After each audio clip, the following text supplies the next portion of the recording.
Hello and welcome back for episode number 159 of the weekly playback. I have a lot to get through today, so let's see how much I can get through. And apologies for the cough. I know it can get really annoying. It's just like an acid reflux kind of cough thing going on. And yeah, I should probably do something about that. So apologies in advance for the coughing. So there's a lot to get through, so let's just get started.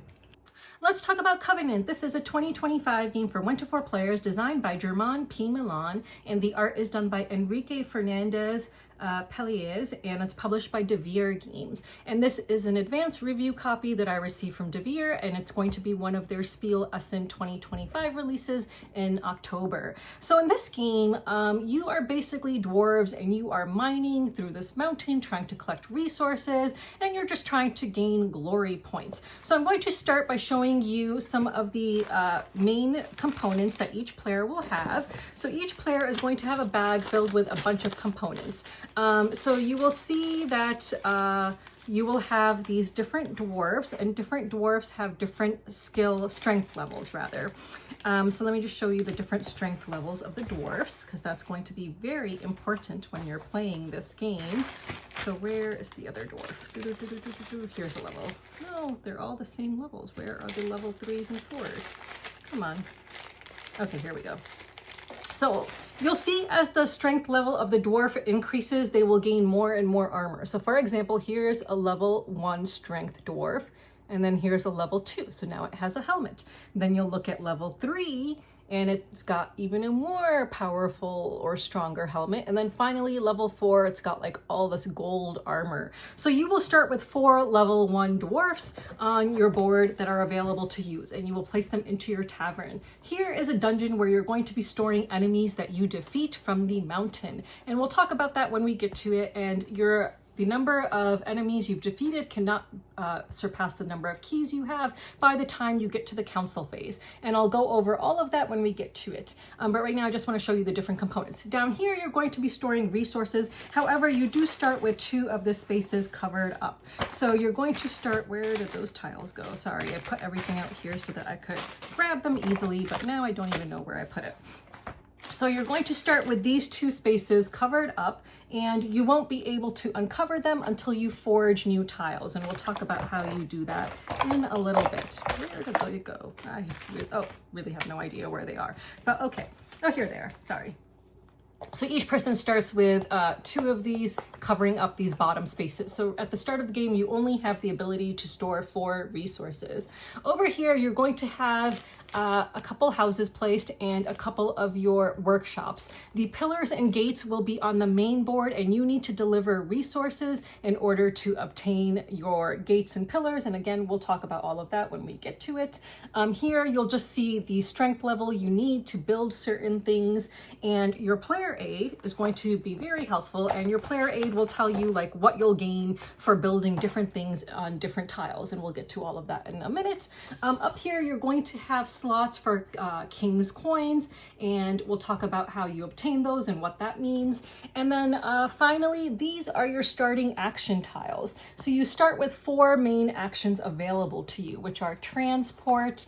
That one is so you start available with transport, dig, skirmish, and build. So transport, dig, skirmish, and build. And you can obtain more of these by foraging and then placing them here. Each person's board is going to look slightly different when it comes to the spaces available here. Like you'll have the same things, but they'll be in different locations, and they'll be underneath these bonuses that are next to the runes that you see, which will be scored at the end of the game. So depending on whether you were able to forge extra tiles and add them to your board, you might gain extra points from these bonuses, depending on how many tiles you forged in each column. And each person's board, again, looks a little bit different. If you managed to forge over here, you would have started the game by placing 1 house and 1 workshop over here. But say let's suppose you forged a tile and you decided to place it here. You would now take that house and workshop and place it in your available area. You would get to increase the strength of one of your dwarves, and you would get to remove one of these tiles which would increase your storage capacity for resources. Over here are spaces for you to store traditions tiles. These are tiles which will give you like an ongoing ability throughout the game, or maybe like a scoring ability during the council phase of the game. So for example, here is a tradition tile. This one states that for every time you place a gate, you build a gate, you will be able to increase the strength of one of your dwarves. And at the start of the game, you're going to do a draft. You're going to draft for some starting resources, which will be on these green tiles. So you'll be doing a draft for this, you'll be doing a draft for one tradition tile, as well as 2 objective tiles. And the 2 objective tiles you take will have to be of the 2 different strengths, so level 1 and level 2. So here is an example of a level 1 objective tile. And here is an example of a level 2 objective tile. But these start on your board upside down. You will need to be able to, you will have to unlock these if you want to be able to score these at the end of the game. The way you are going to unlock them is by passing certain lines on the various tracks of the main board. And once you pass 4 of those lines, you'll be able to unlock one of these. Once you pass 8 in total, you'll be able to unlock the second one.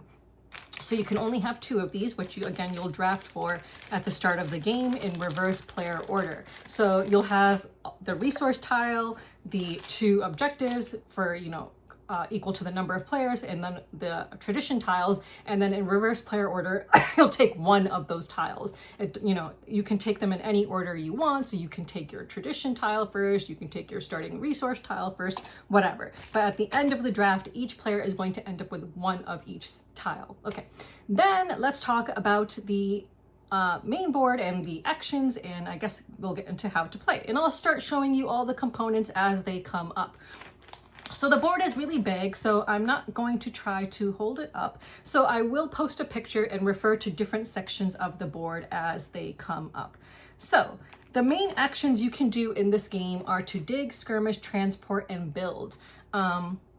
And you'll be going to different parts of the board to do those actions. When you want to perform an action, you're going to take your dwarf and place it onto the action symbol of one of the action tiles. You'll see on the bottom of these tiles that there are little jewels, gold or silver. Those are jewels that you can add to tiles when you have the ability to do so. And if you have added a jewel to a tile that gives you a certain bonus or an action, you can choose which one you want to do first. But you must fully complete one action before you start the other action. Now the dwarf you place will show you the strength of your action. So if you're placing a 1 dwarf, then your action strength is 1. However, you can increase your action strength with supports.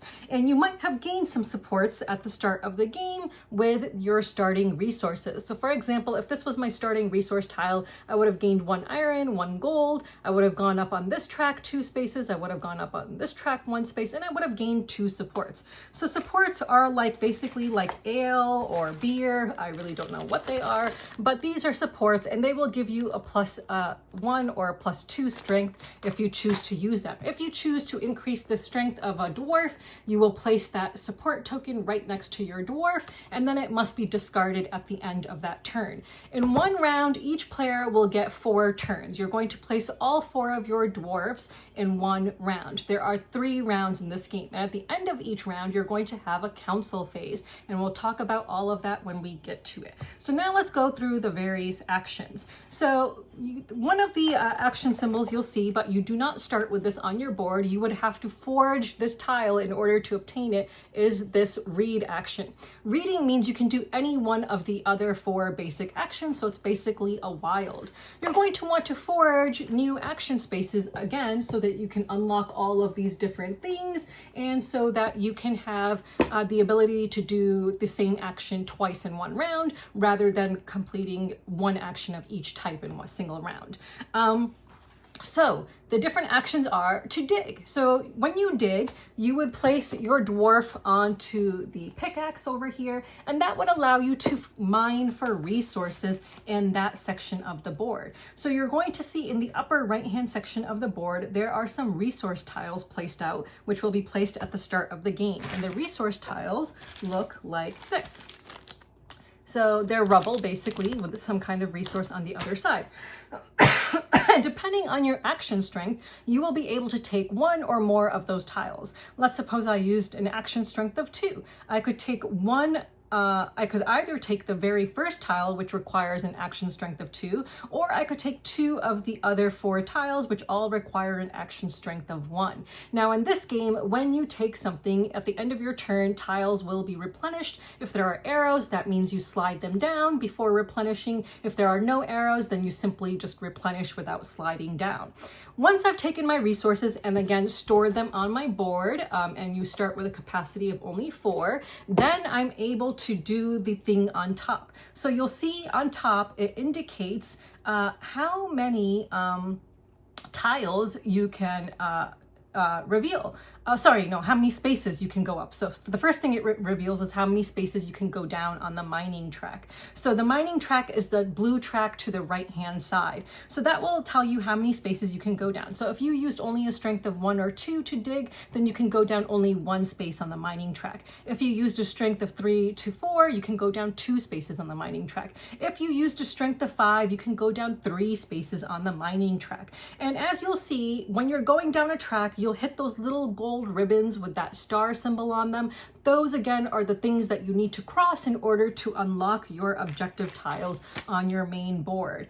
And as you're going down here, you will gain the ability to collect more and more of the antique, what are they called? Relics. So there are relic tiles right next to the mining track. You can't take one until you actually have a relic symbol that allows you to take it. But depending on how far along you are on the mining track, you will have more options. So, you will be passing certain points on the mining track, which will indicate which relic tiles are available to you. Relics are these tiles which can be used once per game. I believe it's only once per game, not once per round, but I can just double check that in the rule book, I suppose. I'll double check that and have a little note at the bottom of this video in print. So yeah, so either once per round or once per game. I'm pretty sure it's once per game. I could be wrong though. So again, you will be collecting these relic tiles and you may have the ability to like score for them as well, depending on various things that you collect. Then finally, after you move down on the mining track during the dig action, the next thing you can do is flip over a mountain hall tile. So you're going to start the game with 4 of these flipped up. So these tiles look like this on the reverse side. So they all have that similar background on the reverse side with, of course, different symbols and actions available on them.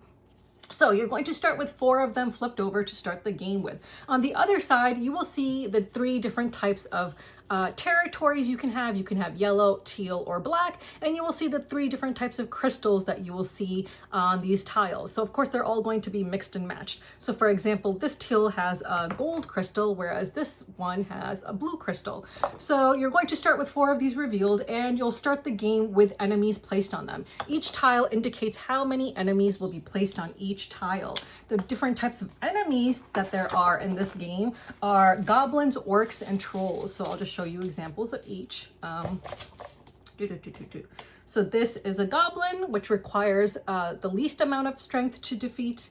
This is an orc, which requires the middle amount of strength to defeat. And then finally, a troll, which requires the most amount of strength to defeat.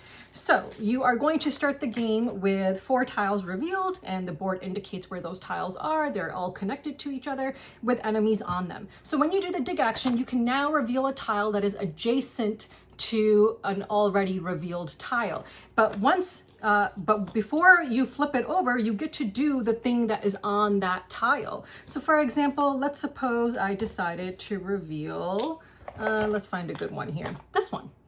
This is one that you will definitely want to try to reveal early on, but all of these are randomly placed. So if a tile like this was not adjacent to one of the starting 4 flipped over tiles, then too bad, because this symbol allows you to increase the strength of one of your dwarves. When you are increasing the strength of a dwarf, it cannot be the dwarf that you are currently using for the current action that you are doing. It has to be one of the other dwarfs. So you can increase a dwarf from a 1 to a 2, a 2 to a 3, or a 3 to a 4. You cannot exceed 4, obviously. But again, you can use support tokens to increase your strength when you are taking actions. So that's what you do when you do the dig action. So that discusses the dig action in its entirety. And again, you are going to be having cascading actions as you are playing this game. So you might be able to do one thing and then another thing all in the same turn. So you can have really, really powerful turns with a lot going on, but there's going to be instances where you don't get to do much because you have a strength 1 dwarf with no support to use. There's really not much you can do. So that's going to happen as well. So that was the dig action. Now let's talk about the skirmish action. So if you're doing the skirmish action, you will place your dwarf onto that axe or whatever the hell it is, and you will do the skirmish action based on the strength of your dwarf. So you will now decide which enemies you want to defeat, and you can defeat enemies on multiple tiles if you have a high strength and you want to, you know, split up the strength between different enemies. So a goblin requires a level 1 strength to defeat, orc requires a level 2 strength to defeat, and a troll requires a level 3 strength to defeat. And they're going to give you rewards once you defeat them. So again, when you defeat them, you will place them into your dungeon. And the reason you want to defeat them as well is because when you start building out your buildings onto the main board, into the mountain, by the end of the game, you don't want enemies where you have built buildings, because that will cost you points at the end of the game. So you want to defeat enemies and you want to move them to other tiles as well. So once you defeat an enemy, you will then look at the little section above the mountain that's underneath the mining area, and that section is going to show you 3 different colors that represent the 3 different types of enemies with a die there for each different type of enemy. So I'll show you the three different dice. So for example, here is the die for defeating goblins. So you'll roll these at the start of the game and place them out. And so you will see what rewards you will get when you defeat an enemy, because it will be face up on the die. So for example, if we started the game with this face up, if I defeated a goblin, I would gain an iron, and then you re-roll it. So that is how that works. And again, different rewards. And there's also going to be rewards printed on the board itself. So if you defeat a goblin, you will also get to do the thing that's indicated. So you will, if you defeated 1 goblin, you just get the die. If you defeated 2 goblins, you also get to go up a track. If you defeated an orc, you get to go up a track, and if you defeated a troll, you also get to go up a track, but 2 spaces. And underneath each section, there's going to be all the faces of the dice available, so that you know what's on the other sides of these dice, and that becomes relevant if you have a certain ability that you earned, which I did, but I actually didn't end up using it. So I had earned a special ability that when I defeat an enemy, I can pick any face of the die instead of the one that's showing to gain my reward. So that's what happens when you defeat enemies using the skirmish action. So let's move on to transport. So again, the game is going to start with your gates and your pillars on the main board. In order to obtain your gates and pillars so that you can later build them, you need to transport resources. So again, you're going to place your dwarf over here with a certain strength, and that strength will determine how many resources you can transport. So on the right section of the mountain, you are going to see where all of the gates are placed, and you will be able to transport resources. So at the top section, you can transport 1 resource in order to gain that gate. The middle section requires 2 resources in order for you to gain that gate, and the bottom section requires 3 resources for you to gain that gate. You're going to remove the resources from your board and put them back into the supply, and then you're going to cover up the resources you delivered with your carts. So each person is going to start with a lot of these small carts, and then you are going to cover up the resources that you delivered. So as more and more people start to deliver, the resources that you're able to deliver are going to decrease. So you might, not have as much variability. So it's kind of beneficial to deliver early on so you have more variety of resources that you can deliver. Once you deliver your resources and place your carts there and obtain your gate, and again, place your gate now, you'll place it over here so that it's available to build, then you are going to take one of your little flag tokens, and place it into the farthest left space and gain the reward there. So the first person to deliver is obviously going to gain the best reward, and the last person to deliver is going to gain the worst reward. So for example, if you were the second person to deliver in the last section on the right side of the mountain, you would gain 3 movements along a certain track. If you were the last person to deliver there, you would only gain 1 movement. So that is delivering resources. And then on the left section of the mountain, you're going to see where you can deliver resources to gain your pillars. And it works in the same fashion. You're going to deliver a certain number of resources to gain the pillars and then place your flags and gain the benefit when you do that. So that is the transport action. Then finally we get to a fun action. Well, they're all fun, but build. So building, you want to build these things that you have, your houses, your workshops, your gates, and your pillars onto the main mountain. So you're going to see in your player aid, and the player aid is very beneficial. No, actually not on your player. Yes, on your player aid, you will see the benefits of building different buildings in different sections. So if I built a house in a section on tile that had a green crystal, this is the benefit I would gain. So you'll see where you will place, what benefits you'll gain for placing certain buildings on different tiles containing those crystals. Now we're looking at the crystals, not the tile color. So those are the benefits you receive, and the cost of building is right on your board. So if you want to build, if you have a strength of just 1, all you can do is build a house. If you have a strength of 2, you can build one of those 3 structures. If you have a strength of 3, you can build a house plus one of those other 3 structures, and so on. So, you know, the more strength you have, the more you can build. Now, houses will be placed directly on top of tiles. So, and you will see how many buildings are available to be built on each tile, and you can only have one of your buildings on a tile. So if there's a tile with 2 diamonds on it, I can't take up the entire tile by placing 2 of my buildings here, a workshop and a house. I cannot do that. So I can either build a house or a workshop, since this has a space of 2 buildings. And then you collect your reward. So houses and workshops will be placed directly onto tiles. Gates will be placed across 2 tiles. So if you have a gate, you're going to be placing it with one bottom part of the gate on one tile and one bottom part of the gate on the other tile, and you are considered to be on both of those tiles. Pillars will be placed at an intersection of 3 tiles. Just choose one of the tiles to place it on, because you're not going to really be able to put it right in the center where the 3 tiles connect, but you are considered to be considered to be on all 3 tiles when you place a pillar. And when you place a pillar, so you have to be a certain space away from the other pillars when you place them.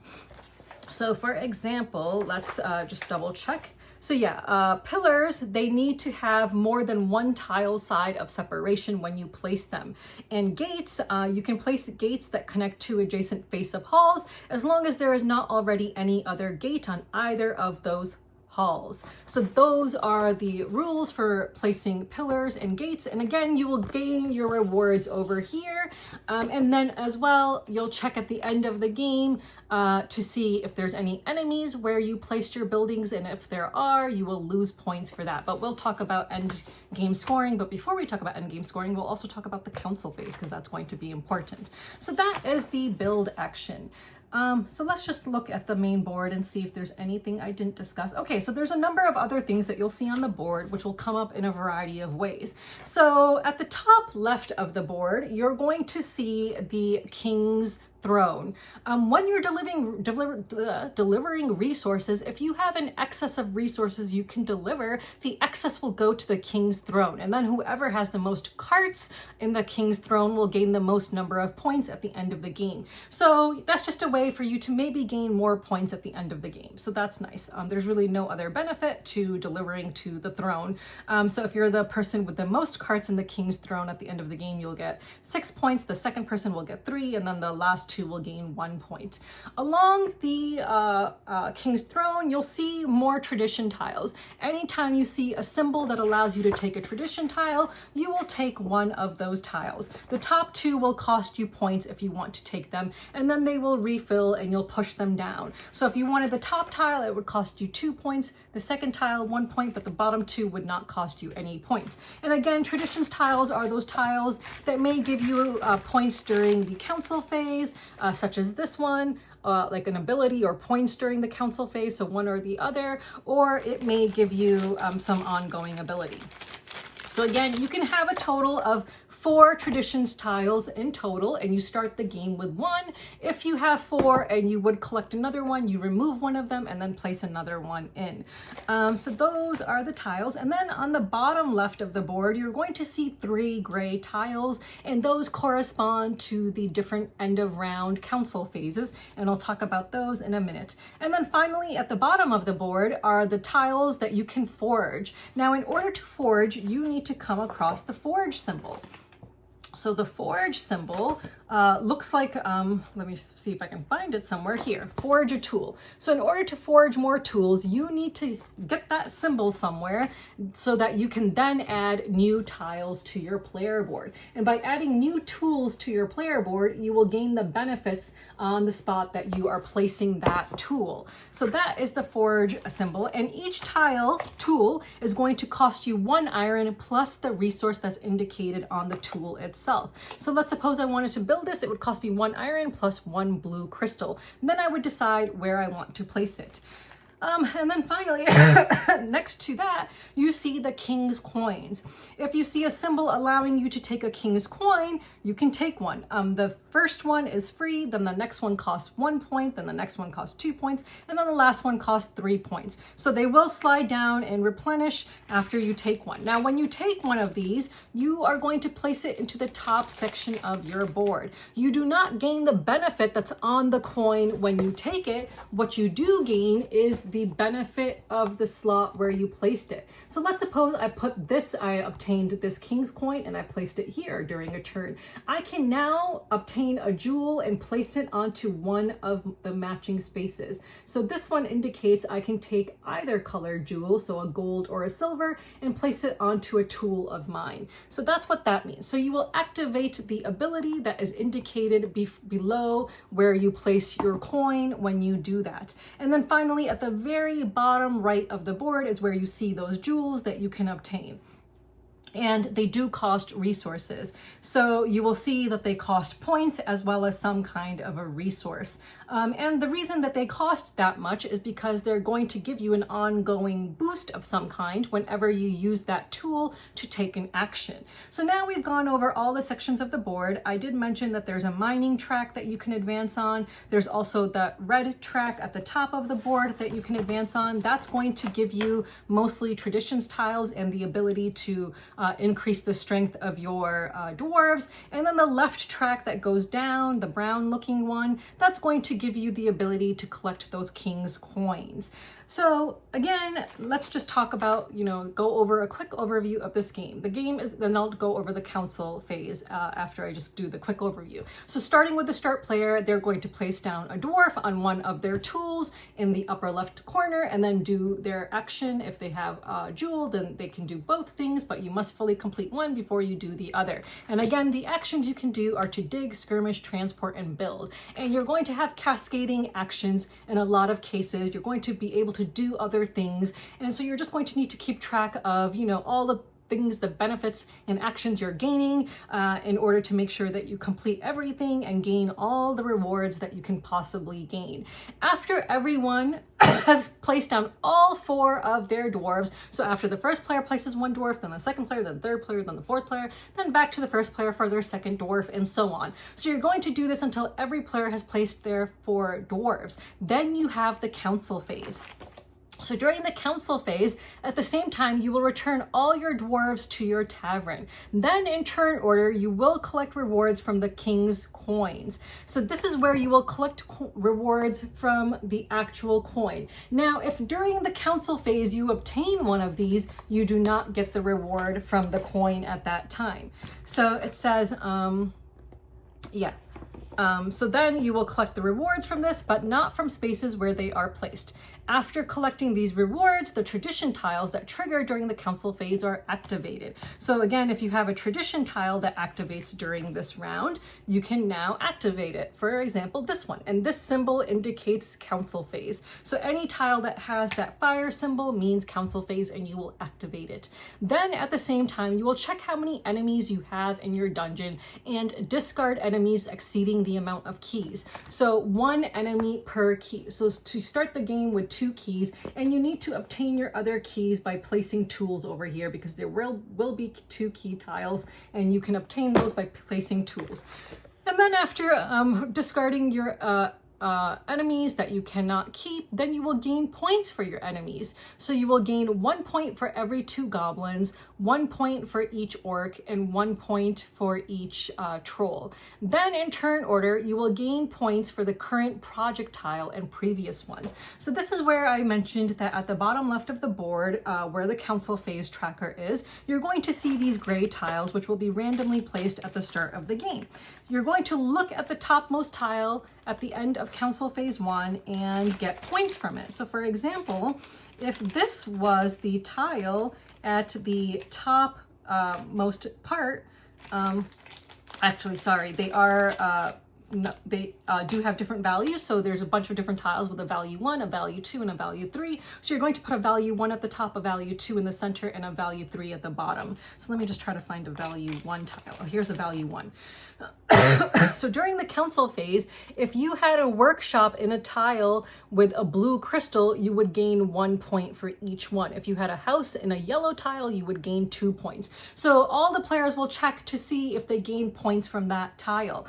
And then you will move on to the next round, and the next round will continue in the same fashion. You'll be placing your 4 dwarves, and now you might have, forged new tools. So you might be able to take the same action twice in a round. You might be able to take the same action 3 times in a round if you forged a tool that has the same action as, another tile. So you can do the same action over and over again if you manage to forge tools with that action on it. So again, you'll have a second council phase at the end of that round, and then you'll check for the 2 tiles, the level 2 council phase tile as well as the level 1 council tile. And then at the end of the third round, you'll check for all 3 of those tiles during the council phase. But you will go through all of the council phase steps at the end of each round. So again, you'll check, you'll return dwarves to the tavern, you'll gain rewards from the king's coins, you'll trigger your tradition tiles, you'll remove enemies that you can't keep, gain points for enemies, and then you do the project tile. That's part of that council phase. Now, at the end of the game, once you've completed the 3rd council phase, you will do final scoring. This is where you're going to look at the king's throne and see who has the most carts there and gain points for that. Achievements. Now, if you had passed those little star ribbons on the various tracks, if you passed 4 of them, you would have been able to obtain 1 of your end game scoring tiles. If you had passed 8, you would have obtained both. So you will gain points from your objectives that you had revealed, and you will also gain points for achievements depending on how many of those stars on the tracks you passed. So if you passed 9 of those ribbons or stars in total, you would gain 2 points. If you passed 10, you would gain 4. If you passed 11, you would gain 6 points. And if you passed 12 of them, you would gain 8 points.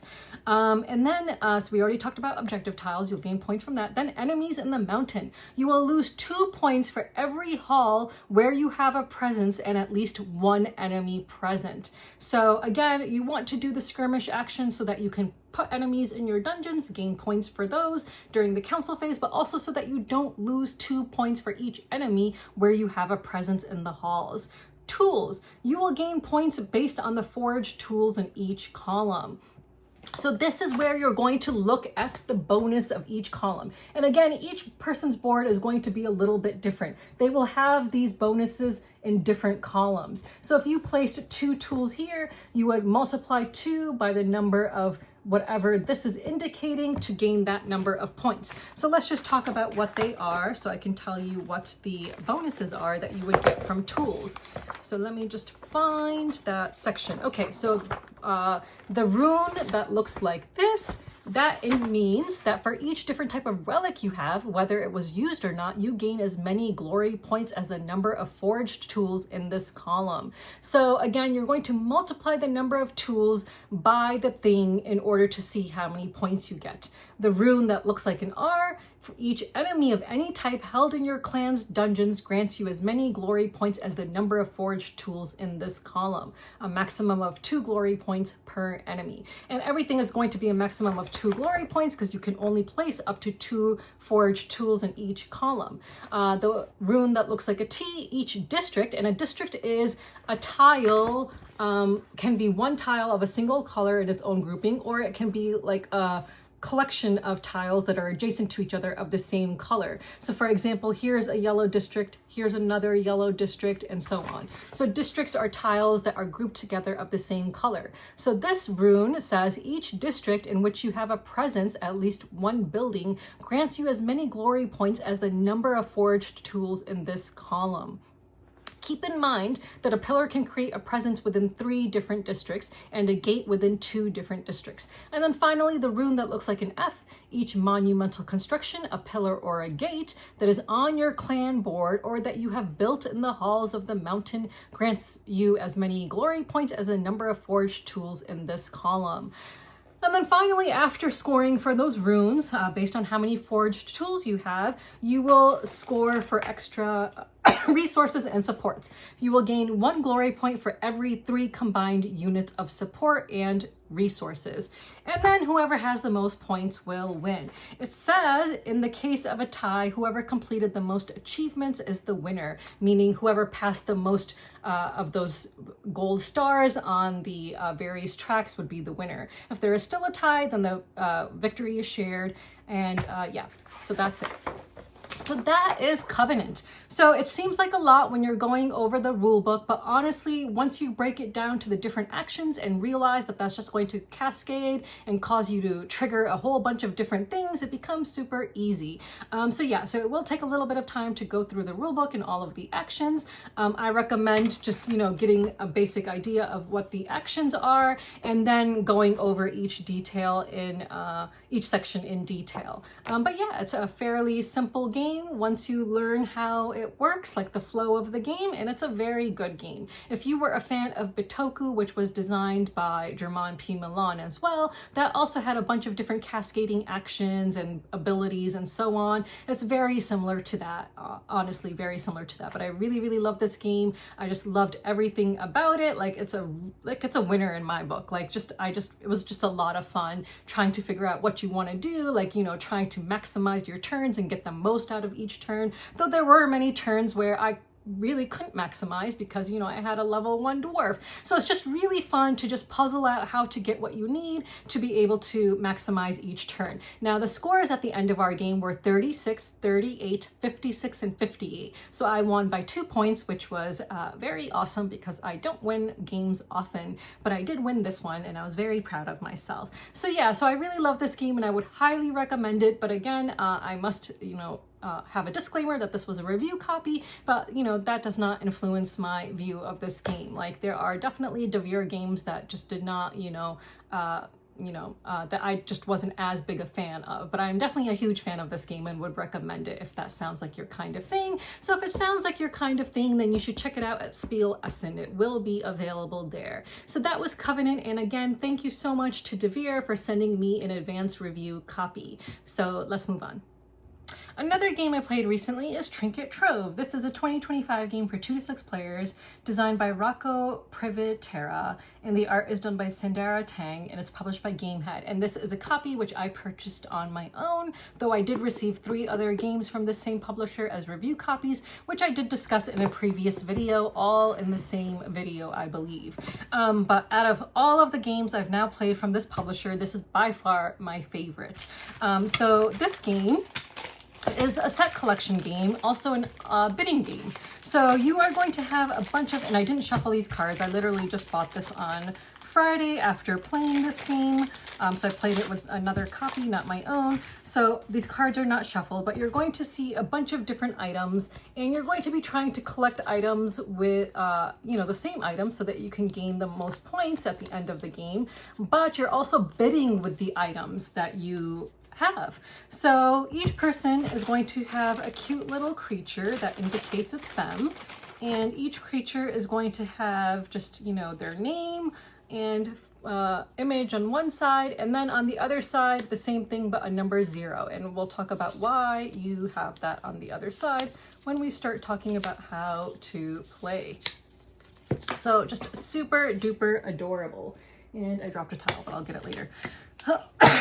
And then you're also going to have these 2 tiles, which make it easy to see who's going to be first and who's going to be last when it comes to picking up cards when you're able to collect them after the bidding phase.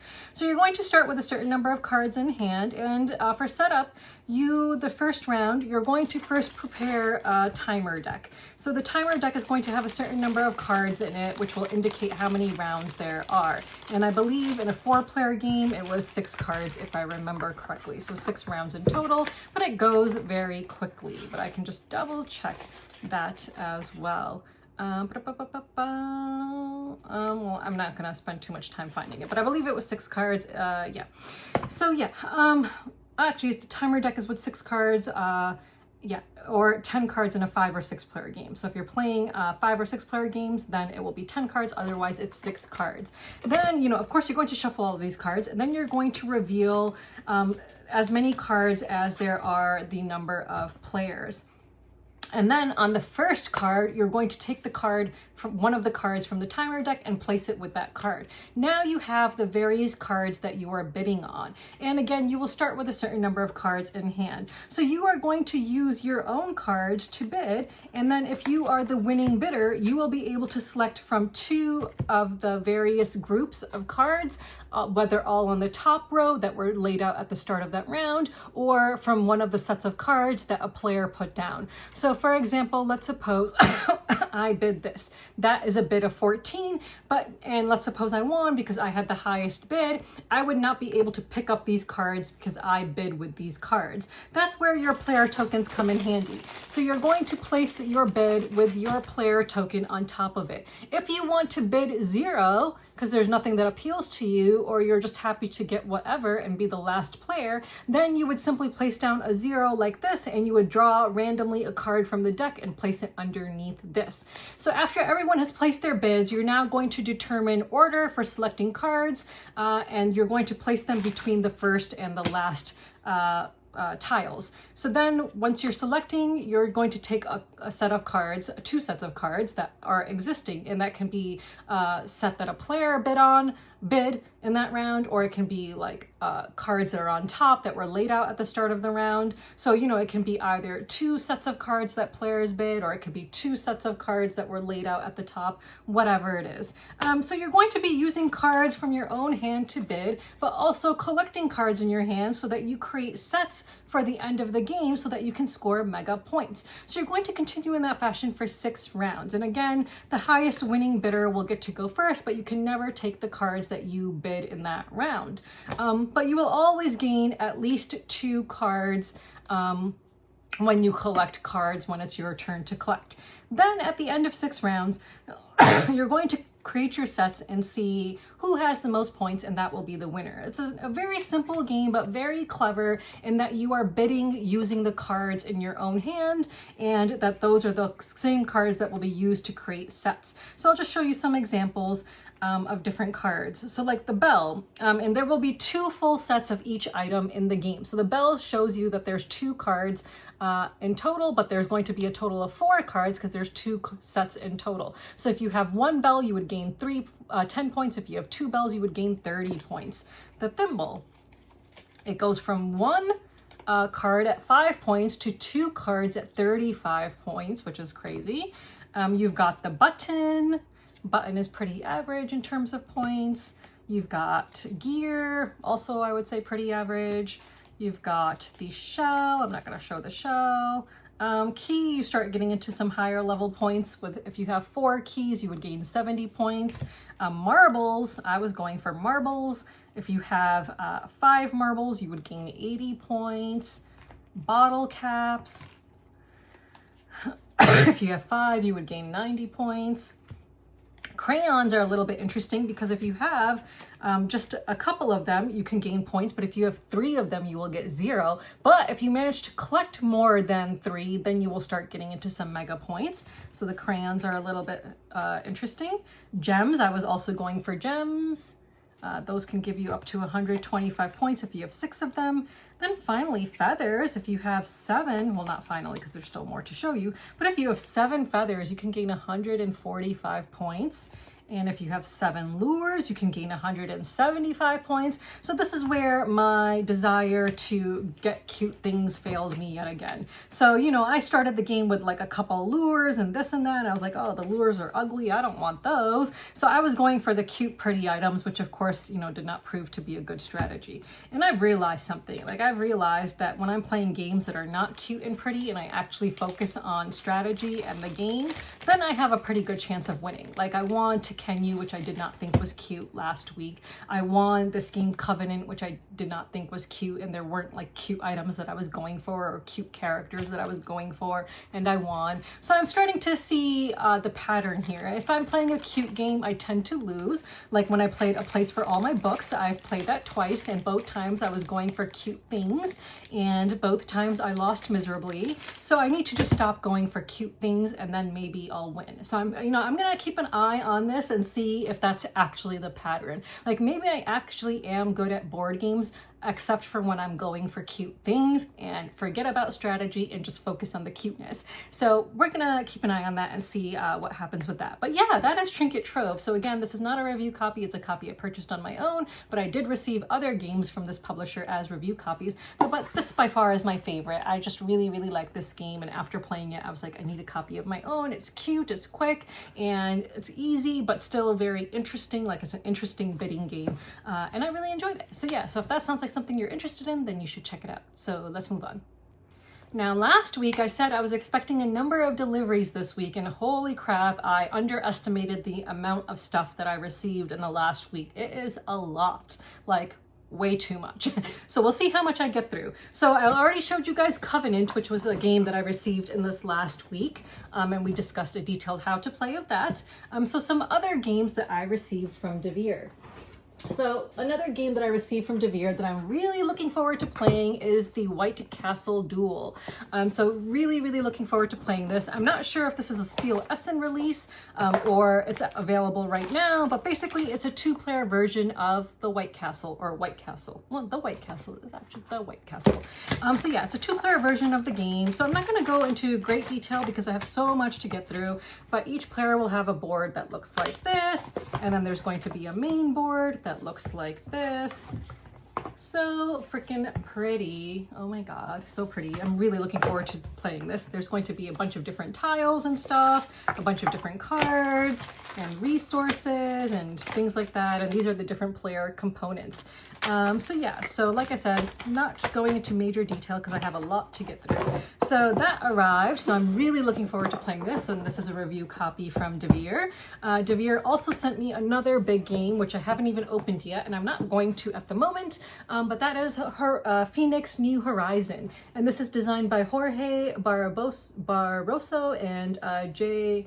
Tabranera Redondo. And this was originally published by Pero Loco Games, and Devir, I guess, gained some localization rights to this and sent this to me.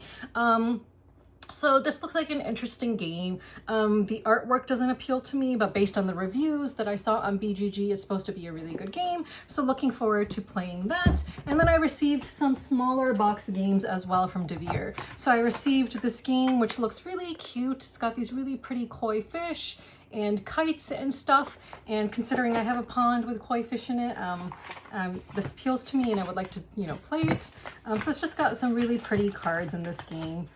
So just looking forward to playing this. They're just really, really, really pretty.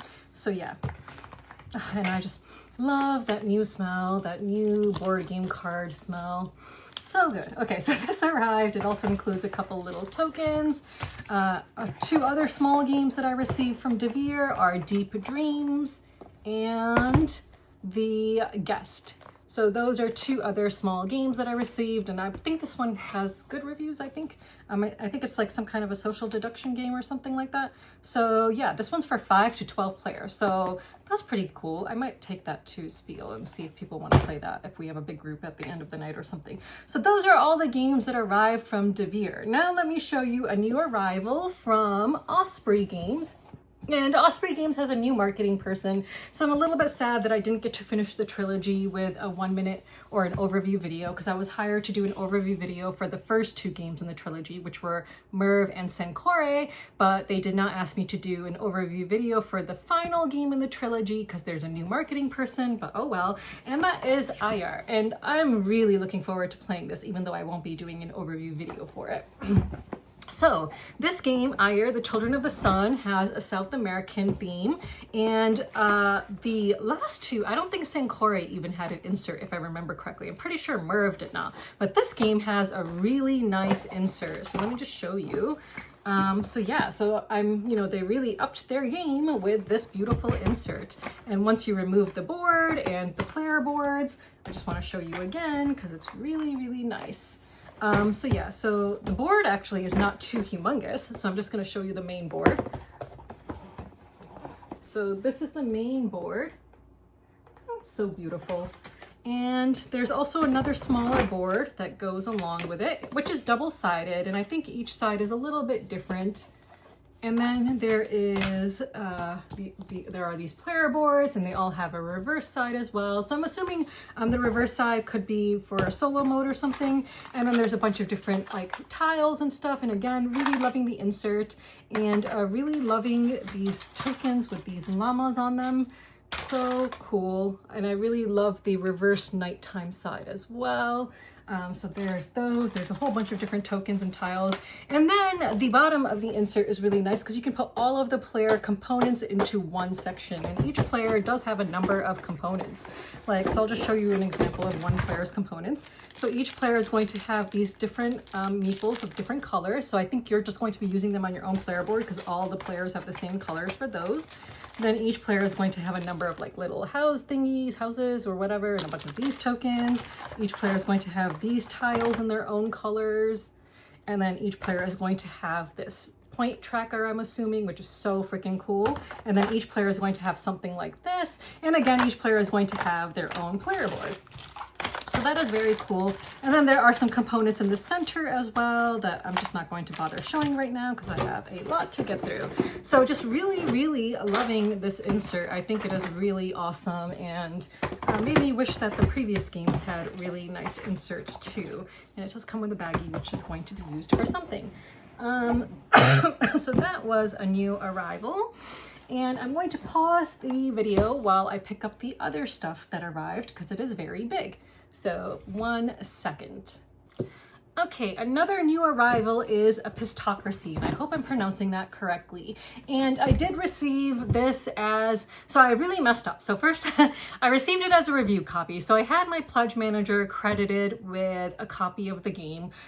I don't know what I was thinking or what I was doing. I went into the pledge manager and accidentally added another copy of the game.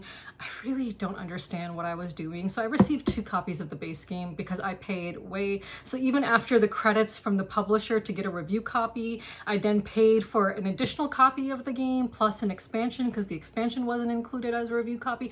I don't know what I was thinking. I must have been like really out of it when I was completing the pledge manager. So I actually ended up with 2 copies of this game. So one is a review copy and one is a copy that I paid for myself, which I'm going to try to sell to get my money back. So if anyone wants Apistocracy and missed out on the Kickstarter, I have a brand new copy of this game in shrink wrap that you can purchase for me, which I'll sell to you for how much I paid for it, plus shipping, of course. So if you want it, let me know. So we'll consider this one to be the review copy, which I was credited with.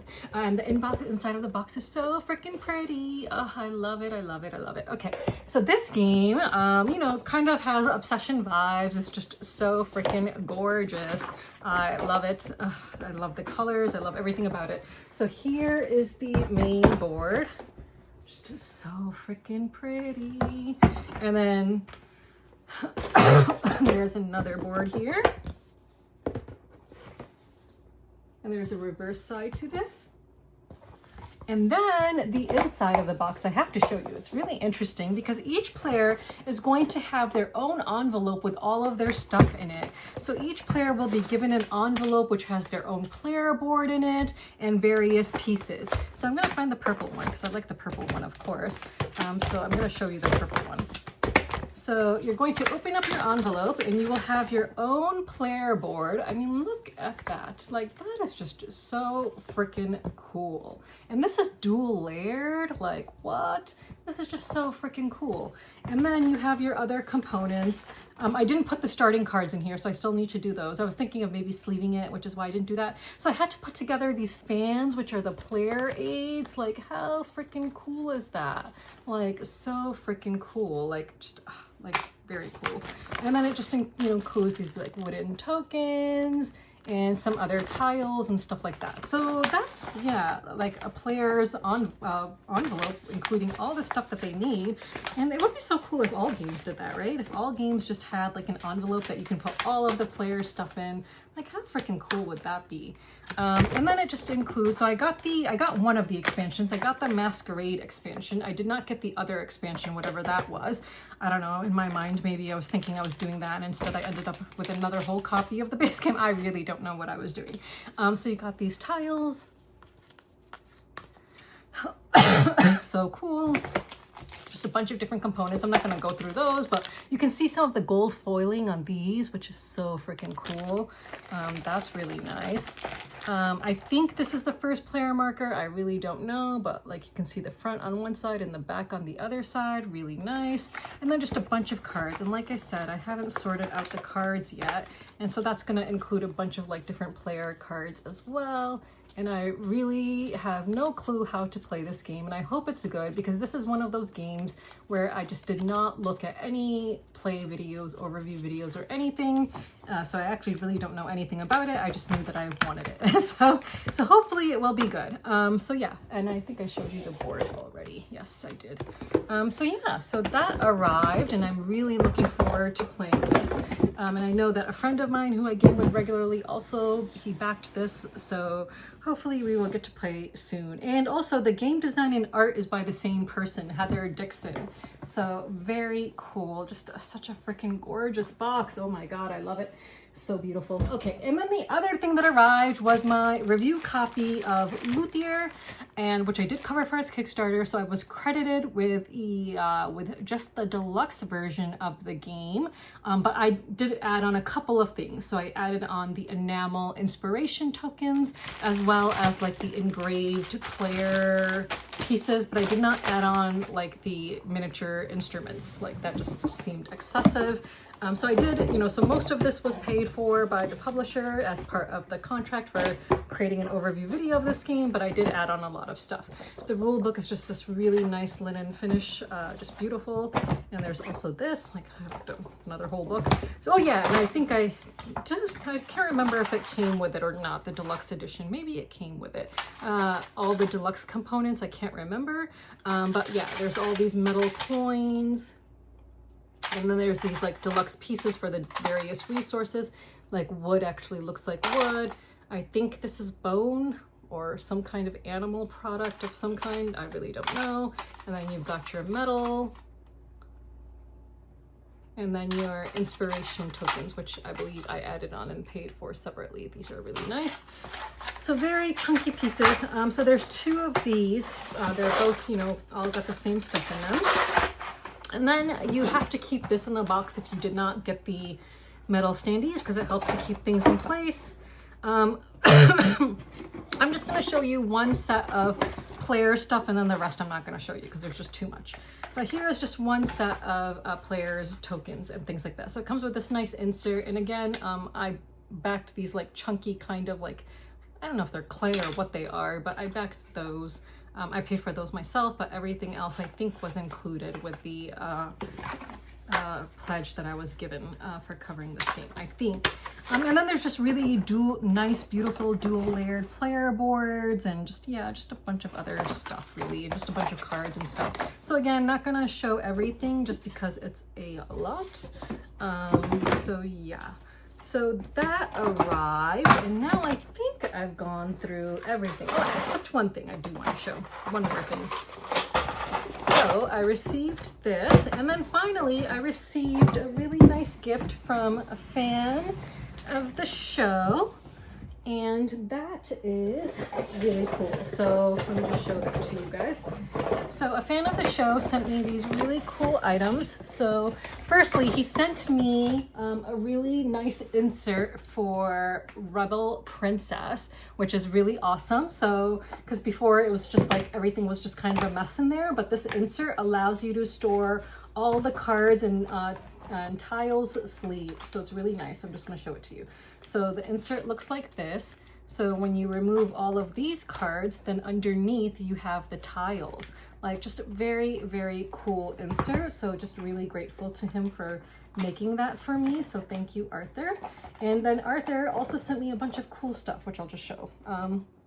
So he also sent me a game, which I haven't played and opened yet. So he sent me the small little box Odin. So looking forward to checking that out. But he also sent me this really cool elephant and owl. And then just some cool containers to hold components and stuff. But then the coolest thing is this box. So this is a gift box, right? Like, very cool, but you twist it and you can open it. And there are so many little colored elephants in here that he sent to me. Like, just so freaking adorable, just really, really cool. So thank you so much to Arthur for this really awesome gift. Like, oh, I just love these so freaking much. You know, I have to show you this one second. This one is so cool. Like, look at that. Oh my God. That is so freaking cool. So yeah, just so freaking awesome. Just like, this box is just so cool. Like the way it twists and opens, like, oh my God. I just can't believe yeah, this was just so incredibly generous. So thank you, Arthur, for this amazing, amazing gift. So I think I've shown everything now. So, you know, there was, I think, just one game or a couple games that I didn't show you the inside of. I think that's everything, hopefully. So yeah, so now we can move on. So just a quick cat update. The bottle and string method did not work, but today I'm going to be going with someone and we're going to try to drop trap the cat. So we'll see how that goes. I don't think I have any other updates with respect to cats. Oh yeah, actually I do. So I work with this organization and they are a TNR organization, a registered nonprofit, right? So they really need to raise funds in order to do the work that they do. It's very hard work and it's really work that people just don't want to donate to. So this nonprofit organization called Rock Cats, which is based in Rochester, New York, they, you know, trap and spay and neuter and vaccinate like thousands of cats. Like this area has so many stray cats that they take care of, and they do such, you know, thankless work, right? So I wanted to try to help them to raise funds because they help me at my colonies to trap and spay and neuter my colony cats. And, you know, they've helped me with 2 feeding stations at one of the colonies. Like, they are just amazing, right? They lend me the traps when I need to trap cats and stuff like that. Like, they're just amazing. They're just a really important resource for me. And I would like to give back somehow if I can. So I wanted to do a fundraiser for them. So I actually approached Millennium Games because Millennium Games has like, they do this all-day game day every other month, and sometimes they do a fundraiser and, you know, raise a lot of money for important causes. So I approached the event organizer of Millennium and asked him if he'd be willing to do a fundraiser for Rock Cats because they are extremely low on money. And unfortunately, he said no. So I was just really, really disappointed about that. Like, it's such an important cause, but then the head of the nonprofit told me that people just, you know, don't want to give to TNR nonprofits. Like, they think You know, there's a lot of people who are ignorant and think that, you know, we're harming the cats by spaying and neutering them and putting them back in the wild. And they think that every cat is adoptable. Like, oh, as soon as you trap a cat from the wild, you should then immediately like get it adopted. They don't understand that these cats, a lot of them, like there's different stages of stray cats, right? You have cats who were pets and were dumped. So those cats might, if you trap them, they might be able to get adopted because, you know, they're friendly. They were living with a family. They got dumped by that family. Now they actually don't even know how to survive in the wild. So those cats are cats you want to trap and try to get rehomed. There's really friendly cats that you might be able to rehome or get homes. And there's kittens. So if you trap kittens, obviously you're going to try to acclimate those kittens to being handled by humans and then adopted out. However, adult cats who have been living in the wild their entire lives, you cannot get them adopted. Like they just don't want human touch. They can be, even when they're perfectly friendly when you're feeding them, the second you trap them, they become extremely like, you know, vicious because they're trapped now and that's not what they're used to, and that's, you know, they're fearful fearful for their lives. So, you know, people think that TNR work can be cruel, but it's just the way it has to be. And spaying and neutering is the way to go because we want to try to control these populations. And unless you're someone like me who spends hundreds and hundreds and hundreds of dollars every month from your own pocket to feed these animals, like I'm not kidding when I say it costs me a minimum of $400 a month just to feed the stray cats. I'm not even talking about my own cats at home, but $400 a month minimum to feed the stray cats, sometimes more depending on how hungry they can be and stuff like that with the dry food. So, you know, I put out 4 giant cans of Friskies wet food every day at each colony, plus fill these really big bowls with dry food. And, you know, that's not including the money I spend on gas, all the money I spend on, you know, other products I need. So I use disposable wooden spoons, bamboo spoons when I'm feeding them, but I have plates that I actually come back and wash. So I have a rotating set of plates for each colony. I've spent so much money on dishes. I've spent so much money on building them shelters, like buying products that I need for them, paper towel, because I have to clean up when the areas get really messy. Like it's expensive. It's very expensive to take care of stray cats. And it is not cruel to spay and neuter, to trap, spay, neuter, and then release. Like you just have to do this if you want to control the populations. But unfortunately, people just think that it's cruel and they don't want to help. And so the organizer, the head person at this organization told me that they have a really hard time actually raising funds. And so I was really disappointed when Millennium said that they don't want to do a fundraiser for them. So I'm gonna try, so I found out that since they're a nonprofit, they do have the ability to do raffles. So I'm actually gonna reach out to a bunch of publishers and try to organize some kind of a raffle to raise money for this organization. Because they said that like one time they partnered up with a retail store and they raised $250 by doing that from the donations that people gave. And I was like, $250 is like literally nothing. Like that won't even cover the entire cost of getting one cat like spayed or neutered and vaccinated. Like $250 is literally nothing. Like we need to be raising thousands and thousands of dollars. And this nonprofit is really in the red, and it's like the volunteers themselves who are paying for everything.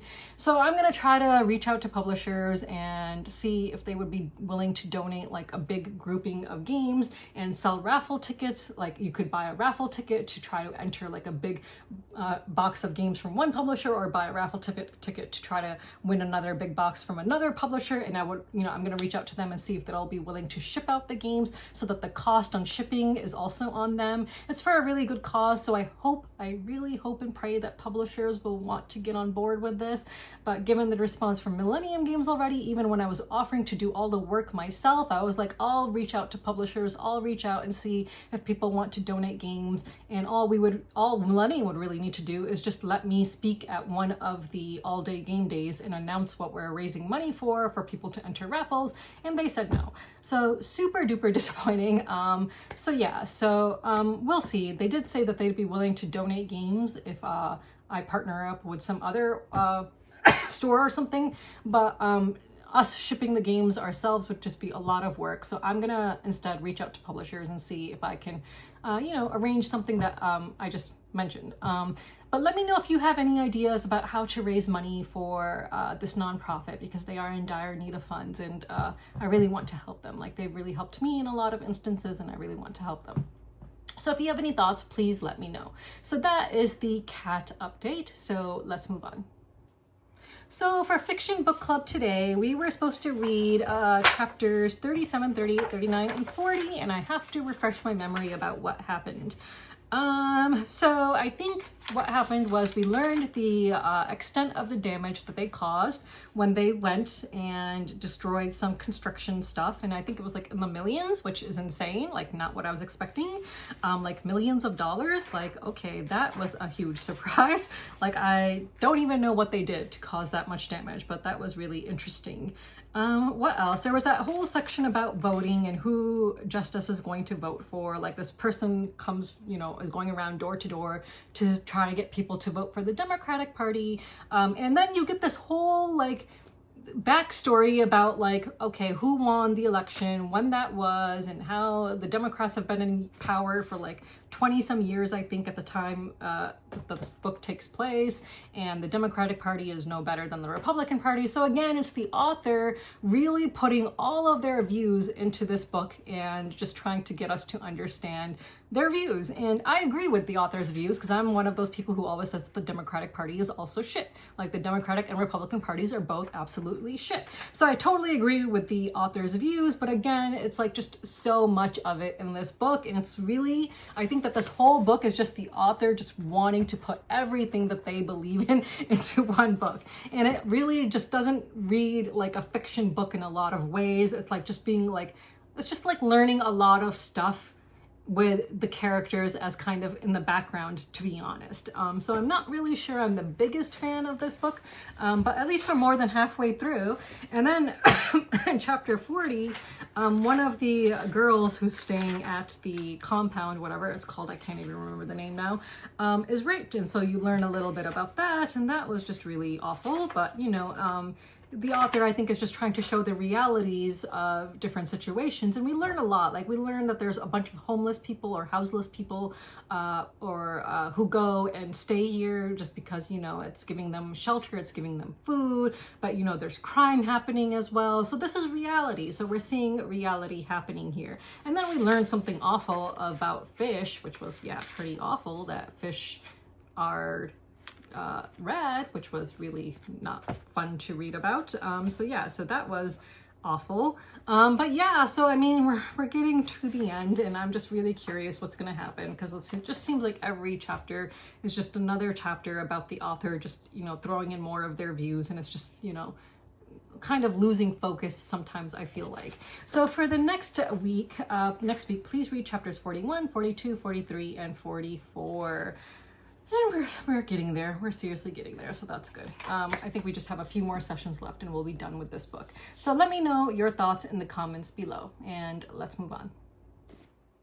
So for this week's nonfiction book club, we were supposed to finish up chapter 6 and just start from where I left off. I mean, you might have gone further than me, but I think I left off on page 352, maybe? I can't remember. Minor Tyranny and the Civil War. I think that's where I left off. Oh, no. I actually left off on Restoration of the Constitution, I think, at page 359. I can't remember. I left off somewhere there. And I don't know where I left off. But anyway, this part of the chapter really focused a lot on the involvement of the Russians and British in Iran. And oh my God, so many parts were just so infuriating. So I actually took the suggestion of one of the readers, Sandra, who suggested, you know, because it's really hard reading. So I actually listened to the audiobook while just following along with my eyes on the pages, which helped me a little, you know, it helped me to follow along and helped me to stay awake, but I did not highlight. So I'm probably going to miss a lot of stuff right now, but I'm just going to talk about some of the stuff that I do remember. So one thing that really infuriated me was how you see these colonial powers, Russia and Great Britain, you know, acting like they have a claim to Iran and what's going to happen with the constitutional revolution. And there was like one point in the book, in this chapter, where Russia even kind of gives like Iran certain terms that they have to abide by. And it's just like, it was just insane. So Russia gave them ultimatums, basically. So it says the second ultimatum, so there was some ultimatums. Let me see if I can find the start of it. So there were a couple of ultimatums and that Russia gave to Iran, and there was like a military occupation of Iran, just really infuriating. So that happened after the Schuster episode. So let's go back to the Schuster episode. So the Schuster was this guy from America, the United States, who Iran brought over. Iran asked someone to help them with their finances and their economy and to try to get things in order. William Morgan Schuster served as a financial advisor. He was an American financial advisor to serve as Treasurer General of Iran. And the thing I really liked about this Schuster guy, like honestly, I never heard of him before because I didn't really focus on this part of Iran's history in graduate school, but it seemed like he really came across as someone who wanted to see the Iranians, have a constitution and have the kind of government that they wanted. So I really kind of like this Schuster guy from the way he was described. So that was really nice to see that, back then, like this is like 1909 or something, like back then, there was an American who did not have his eyes set on Iran for oil or anything else and wanted to see Iran really, wanted to see the people succeed and have control of their own government and wanted to see them prosper. Like that was just really nice to see. Of course, the world is a very different place now, and no one wants to see Iran prosper now, like in the West, and no one wants to see Iran control its own government and all of that. But yeah, just seeing the Russians and how they were giving these ultimatums to Iran and just, wanting to control the country and just, getting involved and doing different things, like that just really, really upset me. It's like, what gives countries the belief that they can just go wherever they want and exert their control and that it's their right to do so? Like, this is colonialism. This is the colonial mindset of these white Western nations that think other nations are beneath them because these people do not look like them, do not practice the same religion as them, do not speak the same language as them. They're just third world, savages, and they need our help. So seeing the colonialism here just was very infuriating. But basically that was the, kind of gist of the chapter. You see, the constitutional revolution happen and how it happened, starting with Tabriz and how Tabriz was this really amazing city in Iran. Like, I didn't know that about Tabriz either. So when I went to Iran, which was a very long time ago in 2004, I was supposed to visit Tabriz, but unfortunately we ran out of time. So I visited Tehran, I visited Isfahan, Mashhad, Nishapur, Kashan, Shiraz. I think that's it. I don't know. I visited a great number of cities and I'm hoping to go back someday. I've actually been brushing up on my Persian for a long time now. Like, I meet once a week with a Persian teacher to work on my Persian so that when I do go back someday, I'll be able to converse with the locals without no problem. Sorry, I went off the topic here, but Tabriz was really the start and the focus of this constitutional revolution. There was a lot of horrible things that we read about here, like the Russians, killing so many people, raping people, just really horrible things happening. I'm just really upset by that. It was just really upsetting to read about all of that. And that happens all over the world. That happens all over the world when you see colonial powers go in somewhere and act like it's their place and they can do whatever they want, and then get upset when the people want control of their own home. This whole world with, its artificial borders and countries fighting with other countries and just not letting people be. Can you imagine what the world would be like if it was run by people who were not selfish, greedy bastards, and just, the world was just a very cooperative place where we all just helped each other to have our basic needs met. The world could be such an amazing place, but it's not. But you basically can get a summary of the Constitutional Revolution on page 383 when it starts with the legacy of the Constitutional Revolution. So I'm not going to read it because it's pretty long, but yeah, I wish I had highlighted certain things because there were certain things that were said and I was like, oh, I should highlight that, but I did not. Let me see if I can just find it if it stands out to me. Oh yeah, so like the author mentioned that some people view the constitutional revolution as an outright failure, but it's not. You know, there was things that the constitutional revolution did. So that kind of like you saw throughout the rest of Iranian history starting from then. So, you know, so it really like set the foundation for modern Iran, I feel like. Yeah. It says the ideology of Iranian nationalism and its historical narrative, moreover, was nurtured during the constitutional period. Notions of patriotism and love for the motherland were incorporated into the discourse of the revolution, and especially after 1909, frequent usage of national meli and nationalist meliyun anticipated the nationalist ideology of the Pahlavi era. Blah, blah, blah, blah, blah. So yeah, so it says the memory of the constitutional revolution lingering in journals and memoirs of participants and eyewitnesses later was reconstructed as a narrative of national resistance. And then, you know, we saw in this chapter like the national resistance, we saw people taking up arms, proudly posing for photographs. There was poetry in this chapter, like the author gave us examples of poems that were written and stuff like that. Like, so yeah, so I think that you know, kind of sums up what we read. And I know I'm doing a terrible job of summarizing, and I apologize, but it's just a very academic book and just kind of really hard to summarize. But so now we can finally start chapter 7, which is the Great War and the Rise of Reza Khan. So that is in part 3, which is a nation recast. So chapter 7 starts on page 389, and let's see where it ends so I can kind of find a halfway point for us to read. So let me just kind of divide just by eyeing it. Let's see if we can just eye a halfway point.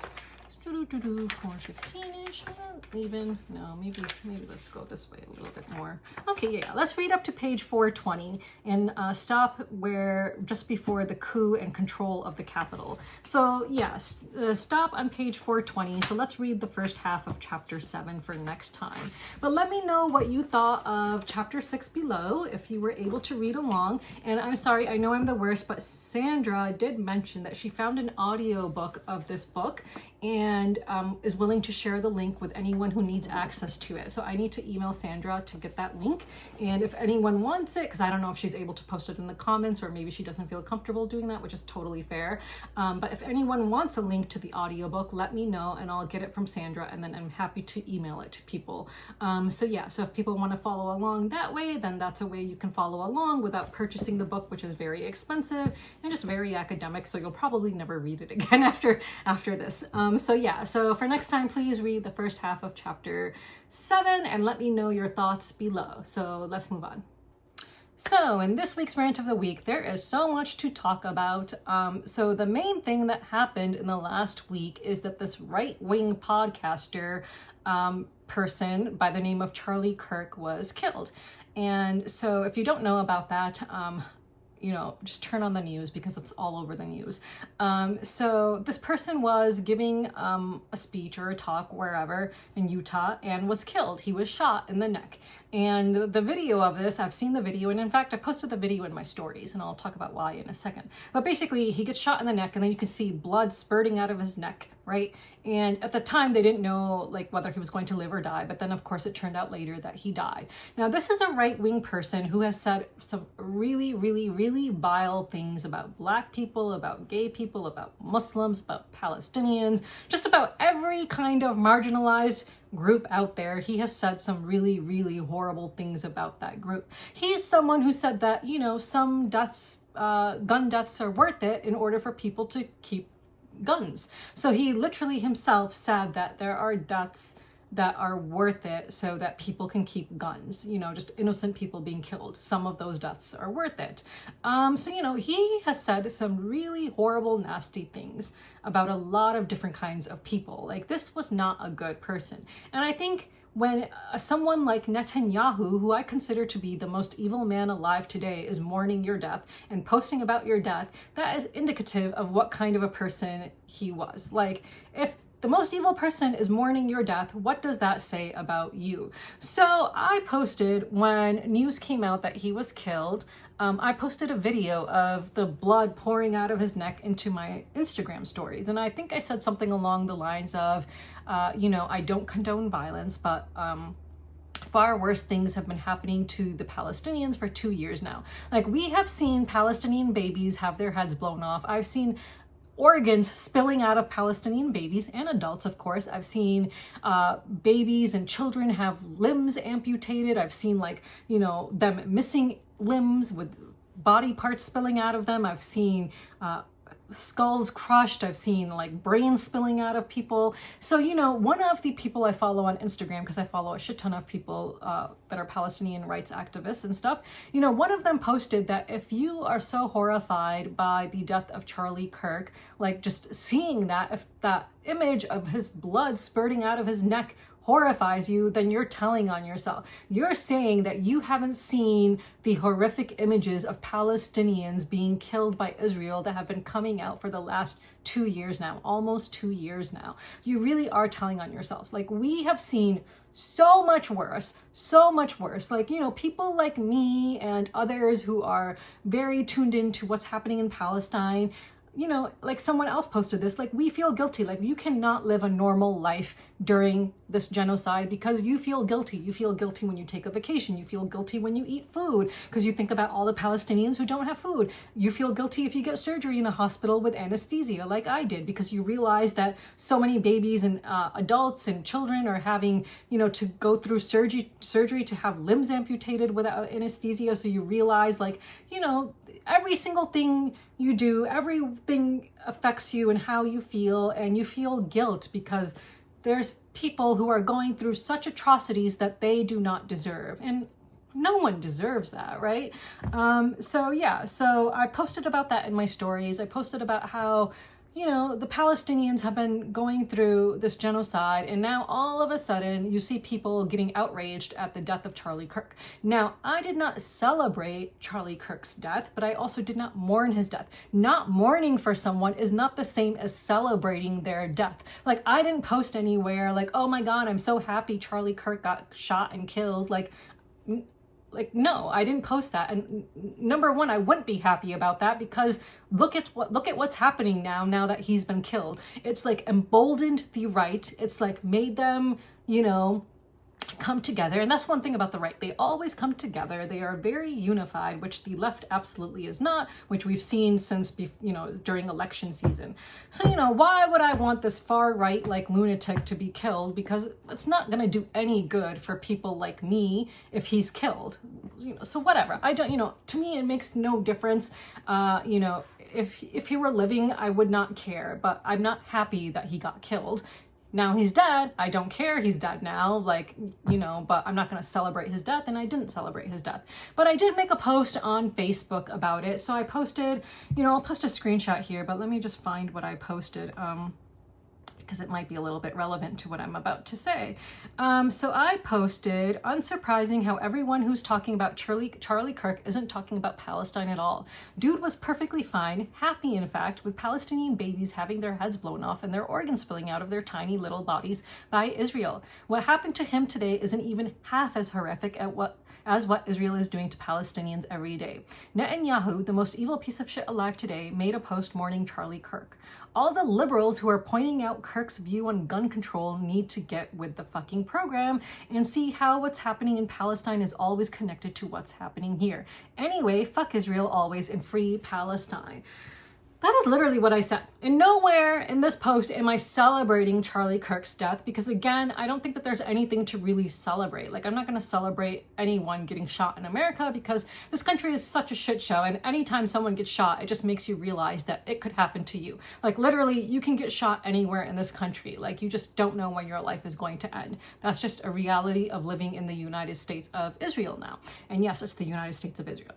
And I think we've seen that too from all the legislation that's getting passed everywhere where you cannot even criticize Israel. Yeah, you'll have your rights stripped away, maybe your citizenship. It's just absolute insanity.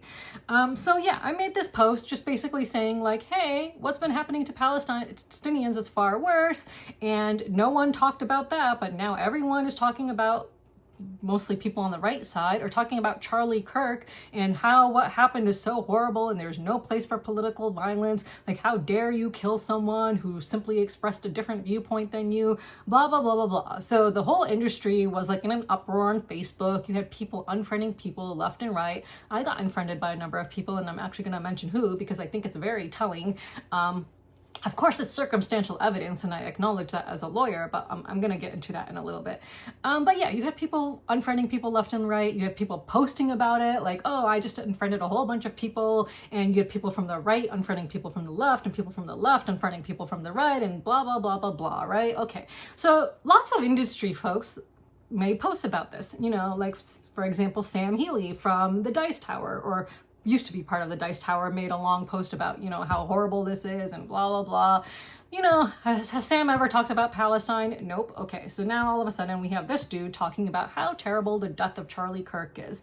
You know, lots of people talking about it. So I have a third-party app that shows me that tells me when someone has unfriended me. So I make this post and I get unfriended by several industry people.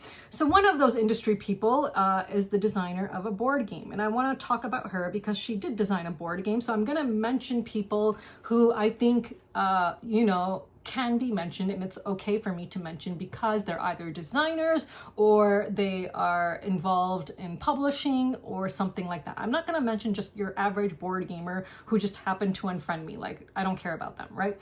I'm only going to talk about industry people so that you can make a conscious decision about whether or not you want to boycott their designs or their company. And again, I acknowledge that this is circumstantial evidence. Like, yes, the app notified me that so-and-so unfriended me after I made this post, but again, it's circumstantial. Like, the timing could just be a coincidence, right? So the first person I'm going to talk about is the designer of this game called Pack the Essentials. And I'm glad I did not buy this game now. So this game is a recent game designed by this person named Jacqueline Atkins. I think she changed her name actually on Facebook after getting married recently. So this game was published by Wacky Wizard Games, and you know, it says that there's a couple artists for this game, but people seem to think that it's AI art. I don't know. So let's see. Whatever. Anyway, so this person, she actually got a graduate degree from Columbia. And I remember when Palestinians were camping out in tents on the lawns of Columbia, she one day made a post on Facebook about how unsafe she felt with all these people camping out in tents. And so I commented on her post and I was like, really? You feel unsafe? What the fuck do you feel unsafe about? Are they attacking you? Are they saying anything to you? Like, what the fuck do you feel unsafe about for all these anti-genocide people camping out on Columbia's campuses? She deleted her post after I made that comment. So yeah, so that just kind of gives you the mindset of this person, Jacqueline, the designer of Pack the Essentials. So she was one of the people who unfriended me after I made that post. Again, circumstantial. You can do with this information what you want. You can assume that she unfriended me because she didn't like how I brought up Palestinians. Maybe she's a fan of Charlie Kirk. Who the fuck knows, right? So she was one of the people.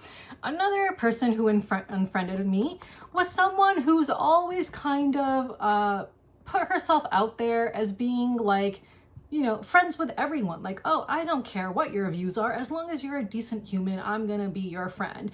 Although she definitely like leaned to the right, like that was always obvious, right? But so Liberty Kiefer, I believe is her name.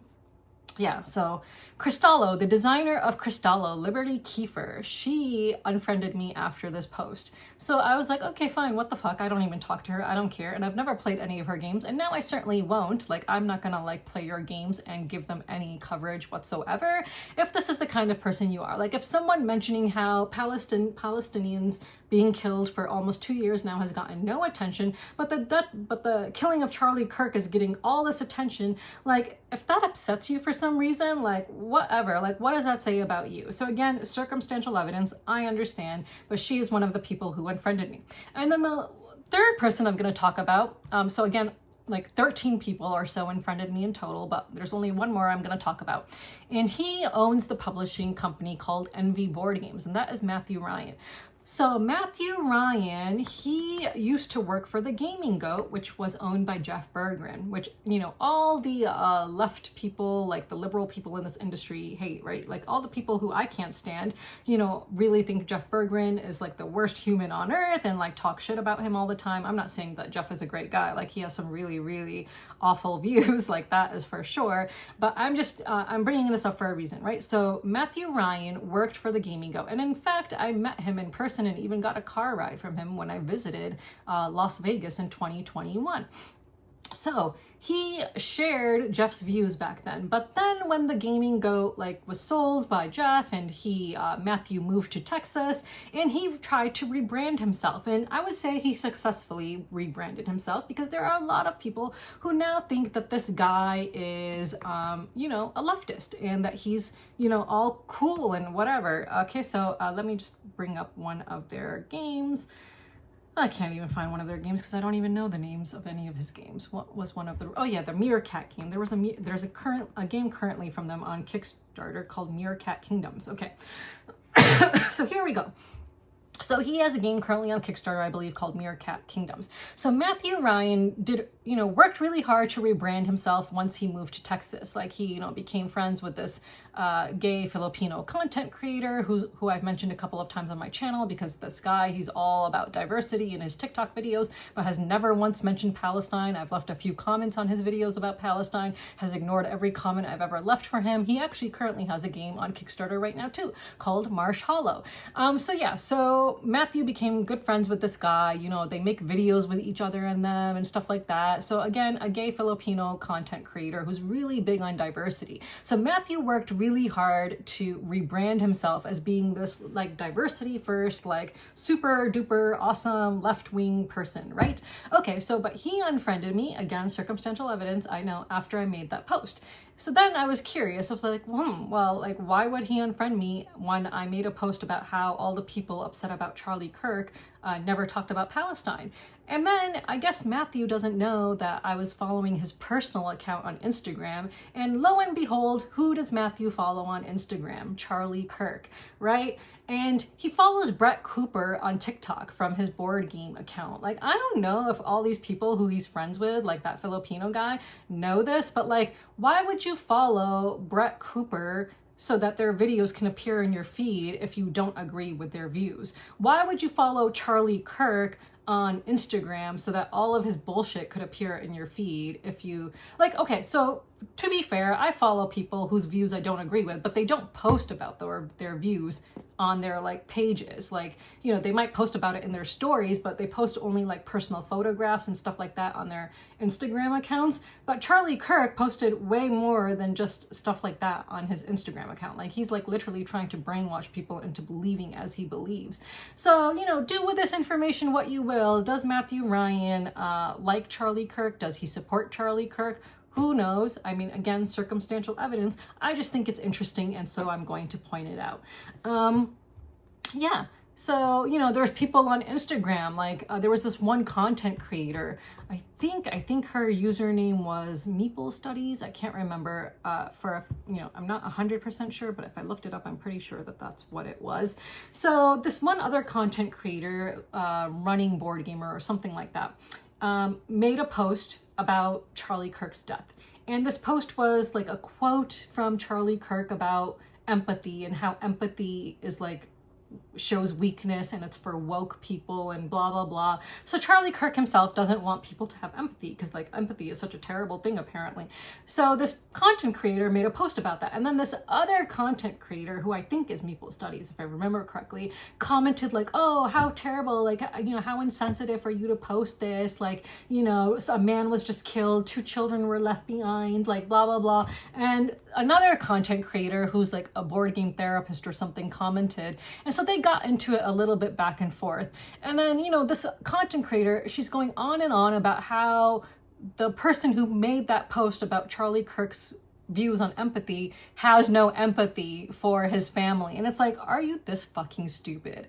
The guy who was killed is literally saying how empathy is like for the weak, and you're talking about how the person who made this post has no empathy for his family now. Like, Charlie Kirk wouldn't have had empathy for his family. Like, Charlie Kirk doesn't care. Like, he has no empathy for anyone, or had, because he's dead now. He had no fucking empathy and thought empathy was for the weak and for the woke. Like, and where was Charlie Kirk's empathy for all the families of the victims of school shootings when he said that, oh yeah, gun deaths are worth it when people can keep their right to guns? Like, just unfucking believable. So I commented that. So I was like, okay, where was his empathy when he made that comment about how some deaths are worth it? And then the original poster, right after I made my comment, deleted the post. And I was like, okay, I don't think I said anything that wrong. Like, they were going back and forth at it for a while. And then I make one comment saying that Charlie Kirk had no empathy for the victims, the families of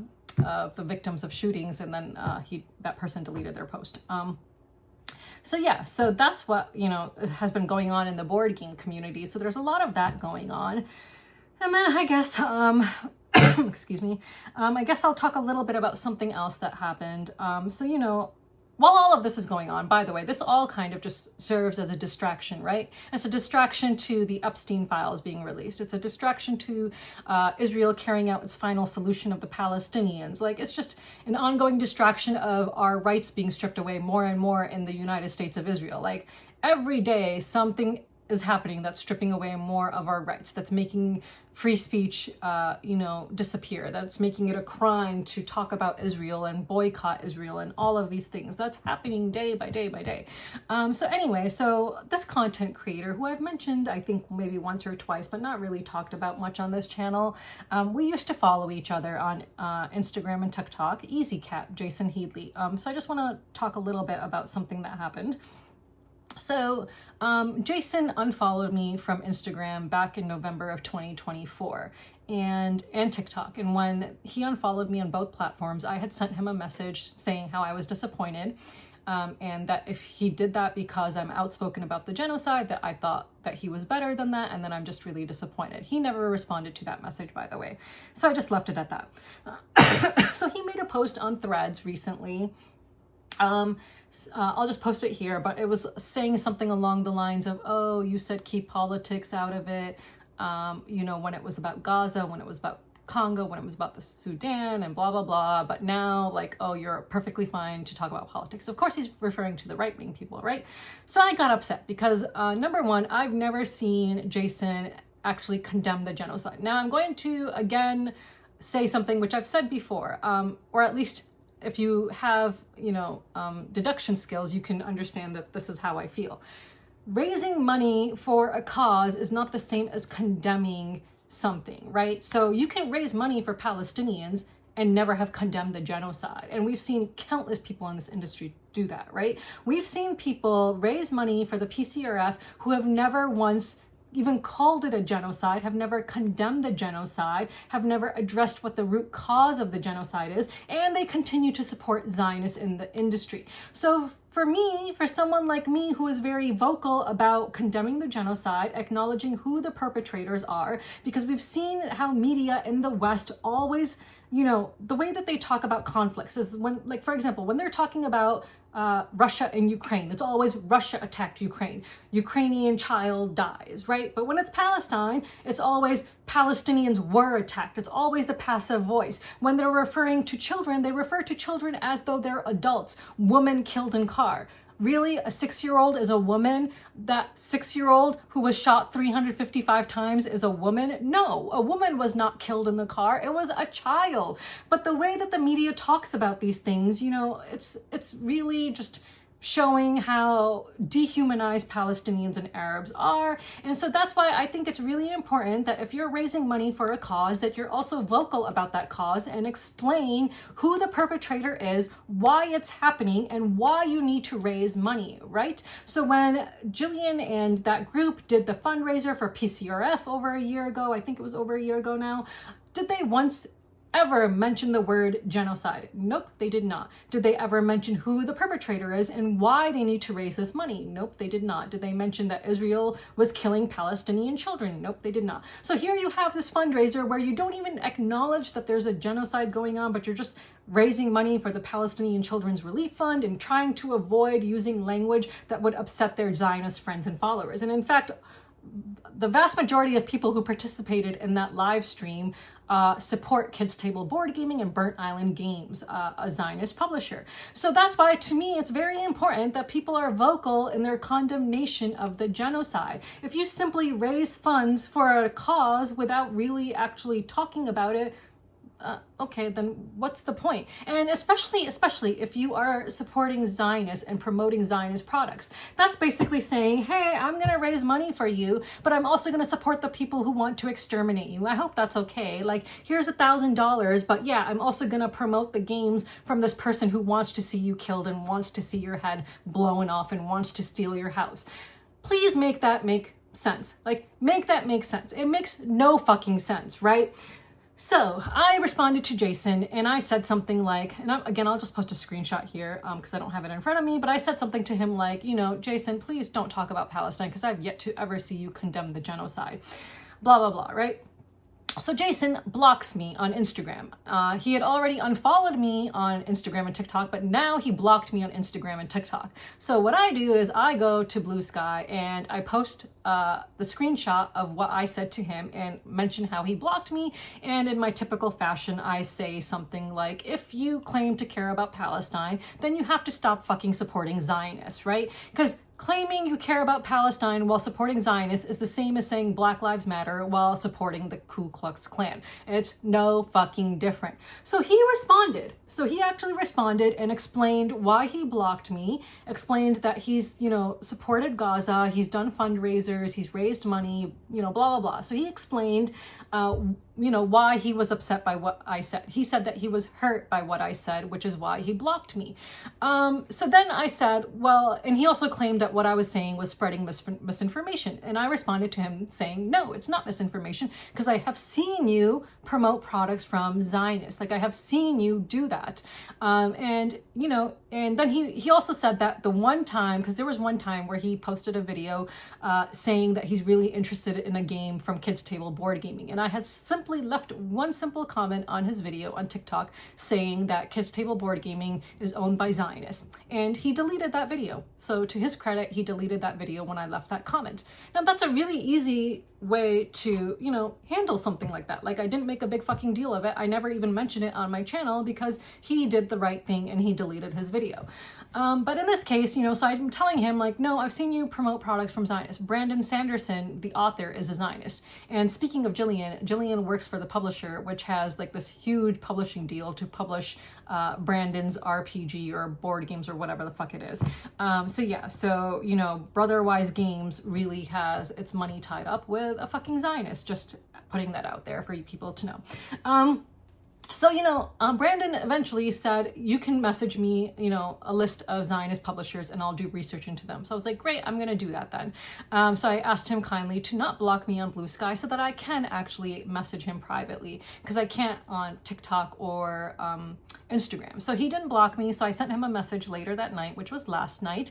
And we got into a little bit of a back and forth. I'm not going to share the screenshots and I'm not going to unless I ever need to for some reason, but I don't anticipate ever needing to share these screenshots. But we had a bit of a discussion back and forth.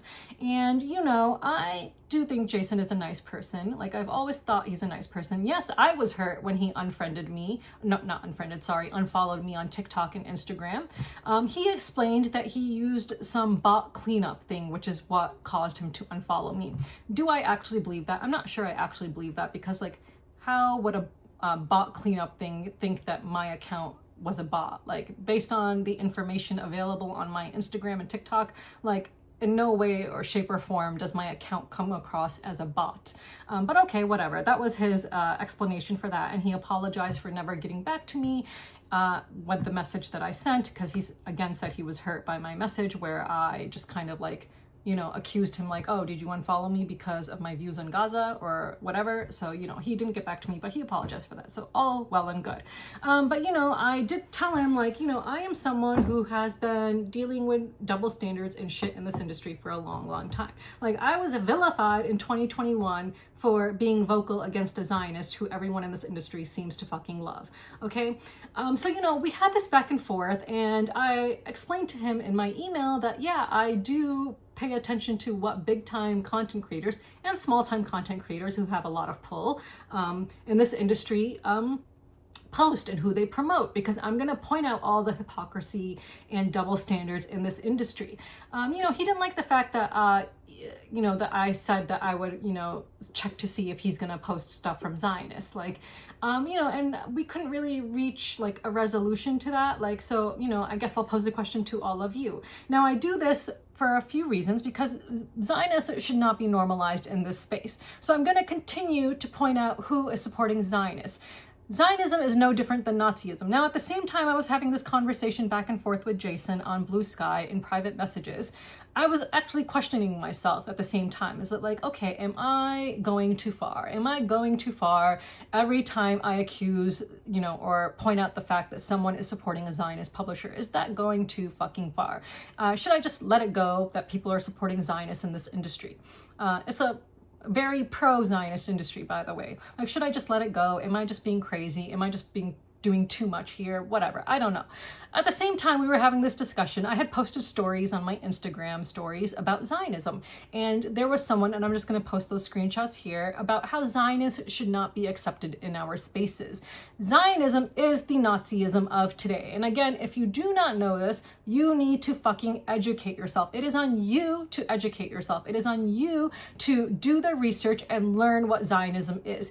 And if you do the research and you reach the conclusion that there is nothing wrong with Zionists, then you are a fucking moron. Like, you're just a fascist. Like, there is no if or buts about it. Like, you are a fucking fascist if you think Zionists are fine and Zionism is okay, because it's not. It's a fascist ideology. It's a colonial ideology. And anything, any proper academic book or whatever that you read about Zionism, this is the conclusion that you should reach, that it is fascism and it is colonialism. And not all Jews are Zionists and not all Zionists are Jews. And there's a reason for that. So you need to do your fucking research. So anyway, in my email to Jason, I had also mentioned, like, yeah, Alex Radcliffe is a Zionist. And that makes me sad. Like, I used to be friends with Alex. Back in 2021, before all that Helena Cappel stuff happened, I was friends with him. I was friends with Jesse Anderson, Quackalope, before all that stuff happened. And he's a freaking hardcore Zionist now, because he converted to Judaism for his wife and became a hardcore fucking Zionist. Like, he's literally said things in his videos which are so disgusting. Like, yeah, so we were good friends before all that shit happened. In fact, one time when I was, going through a rough time, he sent me a really nice painting of elephants on it. And at one point in time, I sent him an edible arrangement with a whole Jewish theme to his house for him and his family to enjoy. Like, we used to be friends. Like, it makes me sad that he's a fucking Zionist, but that's what he is. Alex is a Zionist. And I've talked about it on my channel before. Like, after October 7th, he made a video and he said statements which clearly indicate that he's a Zionist. He basically said that Jews have the right to the land, that it's theirs. He didn't express any concern for the Palestinians being killed, and he said he gave information in his video that was wrong, and in private messages he said he would correct that information, which he never did. So yeah, it saddens me because I liked him, but he is a Zionist, and he is the host of the Level Up Retreat, which Jason attended twice as a special guest, which I mentioned in my email to him. So, I mentioned that Alex is a Zionist. I mentioned that Quackalope is a Zionist. I mentioned that the designer Isaac Shalev is a Zionist. I told him that I'm not gonna, name a whole bunch of other names of people that I've come across in this industry who are Zionists, because they're smaller and they probably are irrelevant right now. But if I ever come across big names in this industry who are Zionist, I of course will point them out. And of course, if anyone's watching this who knows of any Zionists that I don't know of, then please educate me, because I don't want to support Zionists either. So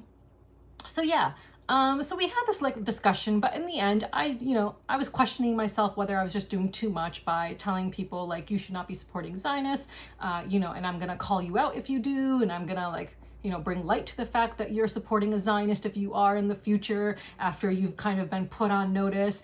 And then as I was questioning myself, because Jason in our conversation back and forth was kind of making me question myself, someone sent me a private message on Instagram, which made me feel like, no, this is right. Because this person responded to my stories about Zionism and said, you cannot convince me otherwise, or something along the lines of how Zionism is the Nazism of today. Zionists are Nazis, and you cannot convince me otherwise. Something along those lines. I'll just post a screenshot, I'll block out their name because they're just a regular board gamer. So, but yeah, so that made me, feel like, yes, like this is important. Like the Zionist ideology supports extermination of the Palestinians. The Zionist ideology supports the genocide of the Palestinians.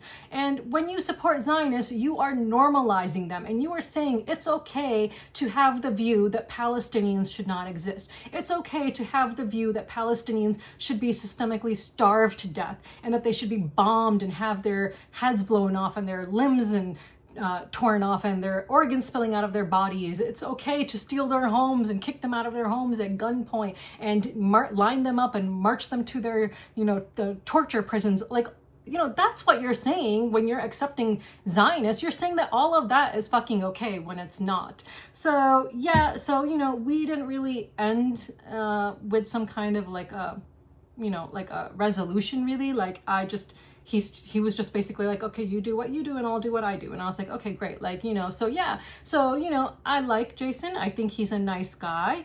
But yeah, if he continues to support Zionists, I'm going to call it out in my future videos now, because he is a huge content creator. And as a really big content creator with over 300,000 followers, he has a responsibility to be responsible with what he shares and what he supports. And if you're going to claim to be a pro-Palestinian or at least anti-genocide, then you need to stop fucking supporting Zionists, because the message you're giving to Palestinians is, okay, I'm going to raise money for you, but I'm also going to support the people who believe in your extermination and hope that's okay. It's not fucking okay. And I also encouraged him to follow the anti-Zionist Jewish author Sim Kern. Don't know if he will because I'm blocked on Instagram.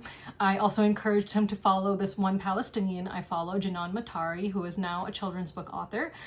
She's a prominent Palestinian, very vocal on social media. So I told Jason, like, if you're going to be a good ally and a proper ally, you need to listen to Palestinian voices. And Palestinian voices are going to tell you, as Janan says all the fucking time, it's not okay to support Zionists. I know Jason has done some work. He's, I recall before he unfollowed me on Instagram and TikTok, I recall him, showcasing a few children's books about Palestine. I recall that. I don't recall much else, but I recall that. And, I'm not sure that, that's something, but I don't think that that's really like gonna do much for adults who are following you. And, I think you need to be a little bit more bold in your advocacy rather than just talking about children's books. You can actually talk about nonfiction books about Palestine. You can, he has a book talk channel. Like, he gained his popularity from book talk, not from board games at first. So he can talk about these nonfiction books that exist. He can talk about Genocide Bad by Sim Kern. He can talk about the 100 Years War in Palestine. He can talk about all these books. He can read them and discuss them with his followers, but he's not done that. And I appreciate his efforts that he said he's done in raising money for the Palestinians. Just so people don't call me a hypocrite, I've donated a lot of money to the Palestinians. I've, also gone on protests for the Palestinians. I've written letters, and of course I've done my whole nonfiction book club on this channel, and we've gone through 4 books about Palestine. So I try to do what I can, and everyone should try to do what they can. And, Jason said that he's probably never going to live up to my standards. I don't think I'm asking for too much from a prominent book talker to, maybe read one book about Palestine and educate your followers. If you truly care and want to be a good ally. I don't think I'm asking for too much when I say, please don't support products from Zionists, because that goes against everything, if you claim to be anti-genocide of the Palestinians. Like, it just makes no fucking sense. I don't know, I understand that not everyone's going to like me. I understand that not everyone's going to agree with my methods. I understand that there's people who think I'm the absolute worst. And in fact, when I made the post on Blue Sky, I just want to mention this, someone commented, someone literally made a username just to make one post at me. And they commented saying something like, and they made the username called Hypocrite. So they, because I've used the word hypocrite so many times on Blue Sky. So they're they're using it to proudly call themselves a hypocrite because they are clearly someone I don't like, hiding behind a username. And they said, something like along the lines of, I'll post it here because I don't remember the exact words, but they said something along the lines of like, oh, you're one to talk. You don't even, you support J.K. Rowling. I haven't supported J.K. Rowling in years. And I've acknowledged in previous videos that yes, when I went to Wizarding World, I at that time didn't even know what the word turf meant. And I honestly, when I came back from Wizarding World and saw that so many people were unfollowing me, not just because, I went and took off my mask to eat and drink, but people were unfollowing me as well because I went to Wizarding World. Like that's where I went, and people were upset that I was supporting J.K. Rowling. And at that time, I didn't know what the word turf meant. And, it doesn't matter to people if you have even done something to help trans people, which I said I did, and then people are like, oh, you're just trying to gain brownie points, but you don't actually care about trans people. Like I mentioned, when I learned that J.K. Rowling is transphobic and I learned what the word turf means, I explained like, listen, I'm not anti-trans. I didn't know that J.K. Rowling had those views. And in fact, I, as a lawyer, donated my time to help trans people legally change their names. Like I didn't do that for extra credit. I didn't gain any CLE credit for it or anything like that. Like that was just voluntary. Like I don't have anything against trans people. Like why would I donate my time to help them legally change their names if I were transphobic? But people, they don't care about that. Like they oftentimes don't care about actual actions you do, So yeah, but no, I don't support J.K. Rowling. I acknowledge what she is. And in fact, not only is she transphobic, she's incredibly racist. She is incredibly bigoted against Middle Easterners and Muslims particularly. So, does it sadden me that this world that I loved so much, that the author of this world turned out to be this horrible human being? I can't say that I really care that she turned out to be a horrible human being. Like she was just the author of this world. I still love the world that she created, but I'm not going to support her, and I don't support her anymore. And I, in fact, have tweeted at her to tell her how shitty her views are on multiple occasions. So when that troll came at me and was like, oh, you support JKR, I was like, dude, at least fucking do your research before you try to make a claim. Like if you had just spent like 2 minutes to go on Twitter and scrolled through my replies, you would have seen multiple replies to J.K. Rowling where I call her out, claiming that she's not a feminist, that she's racist, that she's bigoted, that she's Islamophobic. Like I've said all of these things to J.K. Rowling. Like she really has gone in a direction that I never could have imagined when I became a huge Harry Potter fan many years ago. So yeah. Anyway, I've rambled on for so much, but yeah, all of that happened recently, and so I thought I would talk about it. And so yeah, I do think at the end of the day, it's still important to point out who's supporting Zionists, because we cannot normalize Zionists in this space. And this industry is very pro-Zionist, and I think you will see that once Kids Table Board Gaming launches their new game on Kickstarter soon, which is going to happen pretty soon. And we'll see all the content creators who support their new campaign, and those will be the same people who claim that they care about Palestine and claim that they're anti-genocide, and they're going to continue to support this Zionist publisher. But yeah, no, Zionism should not be normalized. Zionists should not be normalized. Zionists should not be welcome in your spaces. They are fascist. They are colonialist. They are, have a whole white supremacy thing going on where they believe that Jews are, can do whatever they want and are entitled to Palestine, and that it's okay to kill and murder people to get their homes and steal their homes. Like, you should really be cautious of Zionists. And again, if you can't see the connection between what's happening in Palestine and what's happening here, then you need to fucking educate yourselves. And you need to start following the right people on Instagram. If you follow the right people on Instagram, you will truly see how everything is connected. And you will see that how, if you don't care about what's happening in Palestine, it's going to come and bite you in the ass very soon in the United States, and it's already started to happen. Like all these people who are talking about fascism in America, it's funny, like Eric Lang is one of them, but it's funny how he never mentions who that fascism is really targeting. And it's really focused a lot on people who are anti-genocide and very vocal about the genocide, which Eric Lang still is not. So to this day, Eric Lang, Suzanne Sheldon, Rodney Smith, Our Family Plays Games have yet to condemn the genocide or say anything about it. So yeah, so fuck them and fuck people like them.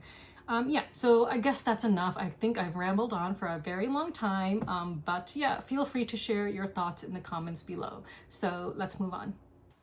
This week's question of the week is inspired by Covenant. I want to know which game that has a lot of cascading actions in it is your favorite. So by that, I mean you do one action, but it triggers so many other things and that there are so many paths to victory because of it. So let me know your answer in the comments below, and until next time, bye.